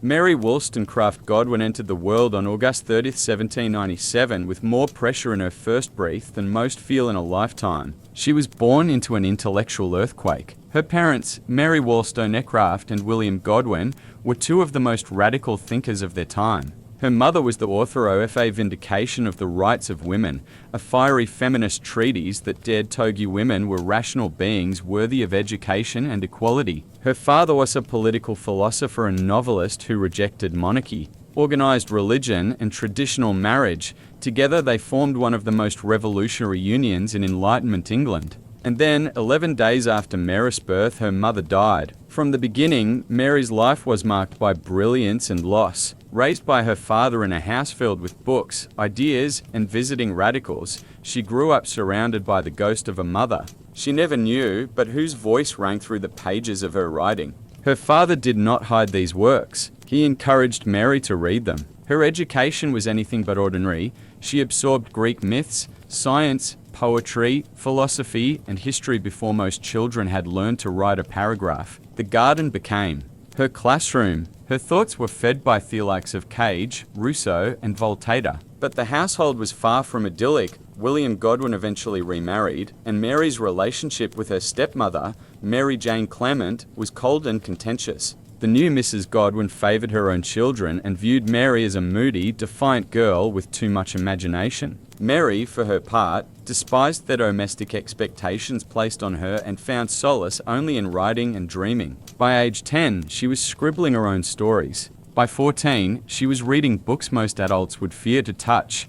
She was not a girl built for embroidery and tea. She was a storm quietly gathering strength. Mary's childhood framed by the ideals of political revolution, personal freedom, and feminist. Rebellion laid the foundation for a life unlike any other. Her origins were haunted by death, defined by genius, and forged in fire. She was not simply her parents' daughter. She was already Beko Mingsaming's stranger and far more powerful. Mary Shelley, the future mother of science fiction. In the summer of 1814, Mary Godwin, just 16 years old, did something that would ignite scandalacrous literary London. She ran away, but not alone. She eloped with the already married, wildly idealistic poet Percy Bysshe Shelley, a man 5 years her senior, who was both her father's admirer and his greatest disappointment, what began as a romantic rebellion would soon unravel into grief, exile, and artistic fire. Mary met Percy in her father's home, where the poet often visited to debate philosophy and pay homage to Godwin's writings. But it was Mary, not her father, who enchanted him. Quiet yet intense, she shared Percy's fascination with liberty, science, and the supernatural. They read together by her mother's grave in St. Pancras churchyard, where she would often retreat to be near the woman she'd never known. It was there, between headstones and candlelit books, that their love story began. Their departure was abrupt and reckless. Mary Percy and Mary's stepsister, Claire Claremont, left England and sailed across the Channel to France with barely a change of clothes and no clear plan. Percy abandoned his pregnant wife, Harriet, a decision that would haunt all of them. The trio wandered through revolutionary France and Switzerland on foot, writing in their journals by day and sleeping in flea-bitten inns by night. Their money ran out quickly, forcing them back to England in disgrace. What followed was a spiral of hardship. Percy's creditors hounded them. Mary's father, once the voice of free love, shunned her, and the children began toady. Mary gave birth to a daughter who died within weeks. Dreamed that my little baby came to life again, she wrote in her journal. Awake and find no baby. Grief had entered her bloodstream, and it never left. Yet through the turbulence, Mary's mind sharpened. She was reading voraciously Greek myths, alchemy, Galvanism, scientific theories about reanimation. She was living in exile, a radical woman in a conservative world. Her relationship with Percy was both intoxicating and exhausting. He was brilliant, erratic, emotionally distant, yet passionately supportive of her writing. Mary Shelley had become an outcast, but she was no victim. Her life, already overflowing with rebellion and heartbreak, was laying the groundwork for something extraordinary. And in just a few short years, on the shores of Lake Geneva, lightning would strike. In the summer of 1816, Mary Godwin, now Mary Shel, found herself at the heart of one of literary history's most infamous vacations. She was in Switzerland, staying at the Villa Diodati by Lake Geneva with her lover Percy Shelley, her stepsister Claire Claremont, the notorious Lord Byron, and Byron's physician John Polidori. The weather was miserable thanks to the eruption off Mount Tambora the year before. The skies were choked with ash. Crops failed. Temperatures dropped. It became known as the year without a summer. Trapped indoors, the group passed the time telling ghost stories and discussing science, poetry, and philosophy. One night, Byron proposed a challenge. Each person should write their own supernatural tale. A creative storm began to brew, one that would change literature forever. Mary was just 18. Byron and Shel were already celebrated poets. Polidori would go on to write The Vampire, a precursor to Dracula. But it was Mary, quiet and observant, who would shatter expectations. At first, she struggled to come up with an idea. Days passed. Then, during a conversation about galvanism, the use of electricity to reanimate dead tissue, something clicked. That night, Mary had a vision. In her words, I saw the pale student of unhallowed arts kneeling beside the thing he had put together. I saw the hideous phantasm of a man stretched out. She had dreamed of a scientist and the monster he brought to life. Thus was born Frankenstein, or the modern Prometheus. The novel wasn't just horror. It was a fusion of science, myth, and grief. Victor Frankenstein's obsession with creating life mirrored the AG's fascination with scientific progress. The creature, shunned and unloved, reflected Mary's own feelings of abandonment and otherness. Themes of parenthood, isolation, and guilt bled onto every page, drawn from her losses and the chaotic men around her. When Frankenstein was published in 1818, it was anonymous. Many assumed Percy had written it. He had penned the preface. He was the husband. He was the man. But truth couldn't stay hidden. The world would come to know Mary Shel not only as the wife of a poet, but as the mother of science fiction. In one summer, she had taken lightning, death, and her own sorrow and made a monster that would never die. After the birth of Frankenstein, Mary Shel's life didn't settle into literary triumph. Instead, it plunged deeper into sorrow. Death had always circled her, but in the years following 1818, it closed in relentlessly. Even as her creation began to walk in the public imagination, her own family began to vanish. Mary and Percy returned to England, where grief struck again. Their two young children, Clara and William, both died. Clara Rara from dysentery in Italy, William from malaria shortly after. Mary was devastated. She had now lost 3 children in as many years. The pain was bottomless. She wrote, "I am not now in a state to be comforted." She isolated herself, her mind darkened binitmares, and her health began to deteriorate. Yet amidst the sorrow, a glimmer of life emerged. In 1819, she gave birth to her only-serving child, Percy Florence Shelley.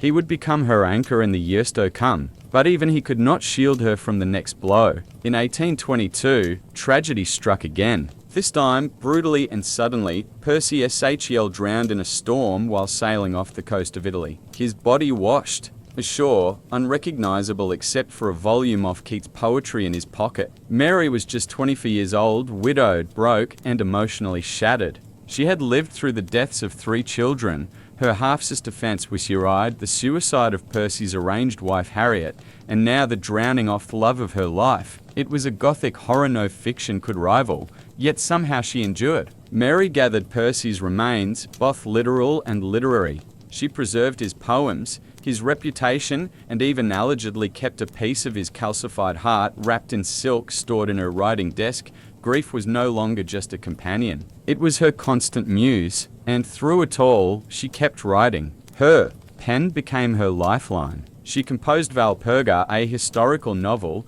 The Last Man, a post-apocalyptic vision of plague and desolation that eerily mirrored her own desolation. And she edited and published Shedpus's works, ensuring his legacy wouldn't drown with him. Mary Shel didn't just survive tragedy, she absorbed it, transformed it, and turned it into art. Love had defined her early years, but no loss would shape her myth. By the mid-1820 seconds, Mary Shel was Alanine a way few young women of her era could imagine. At just 28, she had already buried most of the people she had loved. Her parents, her children, her half-sister, her husband. Watermain was her pen, her son, Percy Florence, and the crushing weight of legacy. She was no longer the radical teenager who fled England for love. She was now a widow, a single mother, and a woman surrounded by ghosts. And yet, she endured. Financially unstable, Marie relied on her writing to survive. But Victorian society wasn't kind to women who had lived too much. She was judged not only as a female author, but as the scandalous wife of a controversial poet. Publishers wanted her to be palatable, respectable. So she learned to navigate the literary world with care, balancing a radical past with the need to provide a stable life for her son. She wrote tirelessly novels like Perkin, Warbeck, Loder, and Fulner, each weaving themes of political exile, lost mothers, and moral conflict. They weren't as revolutionary as Frankenstein, but they reflected her evolving perspective, less idealistic, more grounded, and deeply introspective. She also produced biographies, travel journals, and countless editorial projects, including the monumental task of preserving and promoting Percy Shell's poetry. She shaped his legacy with the same diligence she once used to shape her stories. But Mary wasn't simply a reader of memories. She remained intellectually sharp, politically engaged, and fiercely protective of her privacy. She rejected multiple marriage proposals. She refused to publish, gossip, or expose secrets. She maintained friendships with writers, philosophers, and publishers, but trusted very few. Her greatest devotion was to her son, Percy Florence. She ensured he received the best education, protected him from scandal, and gave him the quiet life she herself had been denied. In doing so, she created a version of stability that had eluded her for decades. Mary's later life was marked by physical illness, recurring headaches, and paralysis in her right arm. But she never stopped writing, never stopped hinting, never stopped. Being the woman who had stared down grief and defied it with ink and paper, she was the last woman standing, not untouched by tragedy, but undefeated by it. Her life was no longer just a gothic novel. It was an act of endurance. By the time Mary Shelley reached her 30s, she had become a quiet force in the literary world. Not through lewd acclaim, but through sheer persistence. She was no longer merely Percy Shel's widow or the daughter of famous radicals. She was Mary Shel, the author of Frankenstein, a novel that over time had begun to take on a strange life of its own. Frankenstein had first been dismissed by critics. Some saw it as a disturbing oddity. Others assumed it had been written by her husband, but the public couldn't look away. By the 183 OS, the story had already begun evolving beyond the page. Theatre adaptations sprang up across Europe, including The Popular Presumption or The Fate of Frankenstein, which portrayed the creature as a mute brute, far from his eloquent, tragic original. Still, it proved the novel's cultural power. Her monster was no longer just hers. It belonged to the world, and with that came something extraordinary. A new genre was beginning to form. Frankenstein had unknowingly birthed science fiction. Long before Jules Verne and H.G. Wells, Mary Shel had asked the terrifying question, what happens when man plays God? She had fused Gothic horror with Enlightenment-era science, threading human tragedy through speculative imagination. It wasn't just a horror story, it was a warning. Mary herself didn't claim to have invented a genre. In fact, she rarely called attention to herself at all.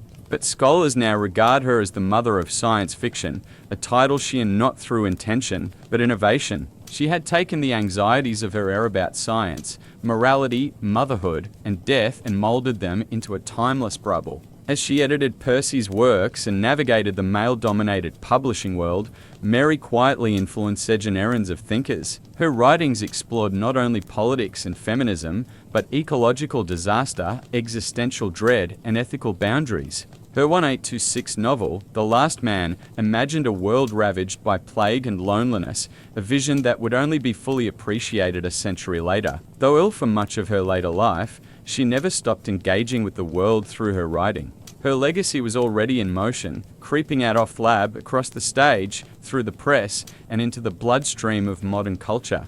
Mary Shel had breathed life into an idea that would never die. And for that, literature would never be the same. Mary Shel's life was shaped not only by love and loss, but by identity, an identity she was constantly forced to defend, reshape, and preserve. Being a woman writer in the 19th century was already a political act. Being Mary Shelley, the daughter of revolutionaries, the widow of a radical poet, and the creator of a morally complex monster, made her existence even more loaded. After Percy's death, Mary was left in a precarious position. Though she had taken his surname through their marriage, her status as his literary executive and the guardian of his legacy was not guaranteed. His family, the aristocratic Shelleys, had never approved of Mary. They viewed her with suspicion, considered her dangerous, and offered her a meagre allowance on the condition that she stay out of their affairs. They allowed her to raise her son, but not to speak too freely. Mary played a long and careful game, shadowed the line between respectability and rebellion,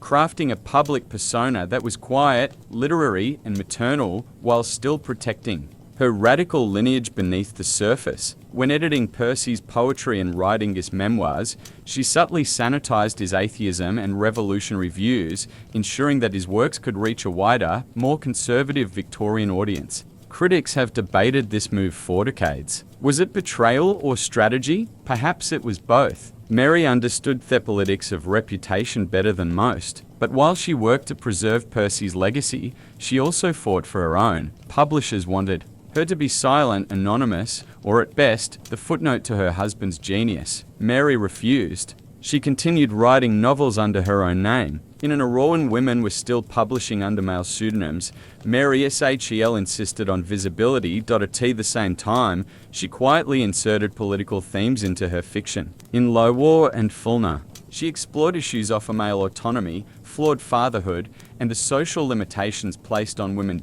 In The Last Man, she imagined the collapse of civilization and the futility of empire, hardly subtle commentary. Mary Shel's pen was not just a creative tool. It was a weapon. Through fiction, biography, and quiet editorial work, she shaped not only the memory of a generation, but the framework of modern literature. As the Victorian era bloomed around her, Mary Shel entered her final decade with a quiet dignity, shadowed by physical decline and emotional isolation.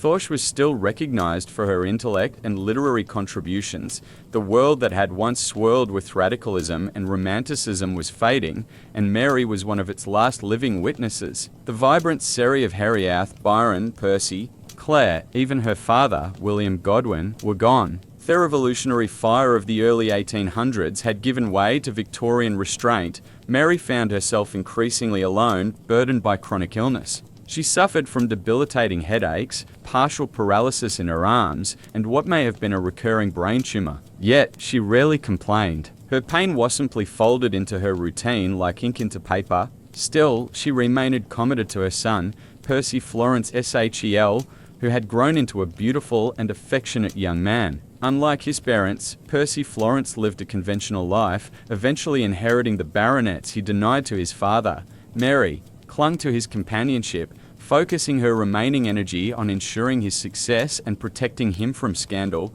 especially the ghosts that still followed the Shelley name. Though her days of bold creation were behind her, Mary kept working. She maintained cadrenson with publishers, friends, and fellow intellectuals. She continued reading widely, history, science, political theory, remaining intellectually engaged. Even as her body betrayed her, she kept editing Percy's works, carefully curating his poetic legacy, while tiptoeing around the more incendiary pieces to preserve public favour. But the shadows never fully lifted. She lived modestly, sometimes on the edge of poverty, and never married. Marriage to Mary was never about security. It had been about passion and shared ideals. No one else could fill the space Percy had occupied, nor would she allow them to try. In 1851, at the age of 53, Mary sheltered of what was likely a brain tumor. She passed quietly, surrounded by her son and his wife. After her death, they found among her belongings locks of hair from her lost children and the rumoured piece of Percy Shel's heart wrapped in silk. Even in death, Mary Shel remained the keeper of memory, a woman shaped by loss, elevated by genius, and driven to write through every shadow. Mary Shel died in 1851, but her voice never went silent. In the decades that followed, her work, especially Frankenstein, grew beyond her wildest imagination. What began as a ghost story by a teenage runaway became one of the most influential novels in human history. Mary Shel wasn't just remembered. She was resurrected again and again. At first, her fame lingered quietly. During a lifetime, she had been praised mostly for her loyalty to Percy and her editorship of his poetry. Her round fiction, though respected, was often dismissed or misunderstood. Frankenstein was still seen as a curiosity filed under Gothic horror, its deeper themes ignored by a world not yet ready to question science, morality, and man's place in the universe. But time revealed her genius. By the 20th century, Mary's monster had become a cultural icon. Film adaptations, beginning with the silent era and exploding with Universal's 1931 Frankenstein, starring Boris Karloff, gave her creation a new face. Literally, the creature became a misunderstood symbol of modern anxiety, a tragic being forged by human arrogance and cast out by society. Each adaptation reflected the fears of its time: war, technology, nuclear power, artificial intelligence, and always at core, Mary Shel's fingerprints. Scholars began to revisit her work with new eyes. Feminist critics championed her not just as the wife of a poet, viewed as a literary architect in her own right. They explored her insights into motherhood, grief, creation, and power. The Last Man, once overlooked, was re-evaluated as an early dystopian masterpiece. Her life itself, marked by rebellion, intellect, and endurance, became as fascinating as her fiction. Today, Mary Shel is not just remembered, she is revered. She is called the mother of science fiction, the queen of Gothic literature, a pioneer who fused the personal with the philosophical. Her legacy lives on in classrooms, laboratories, film studios, and political discourse. Whenever we ask what it means to be human or what happens when creation outruns conscience, we're speaking in her language. She gave us a monster, viewed and doing. So she gave voice to every outsider, every orphaned idea, every mind cast out for being too curious. Mary Shel didn't just write a novel. Sherwood literature's DNA.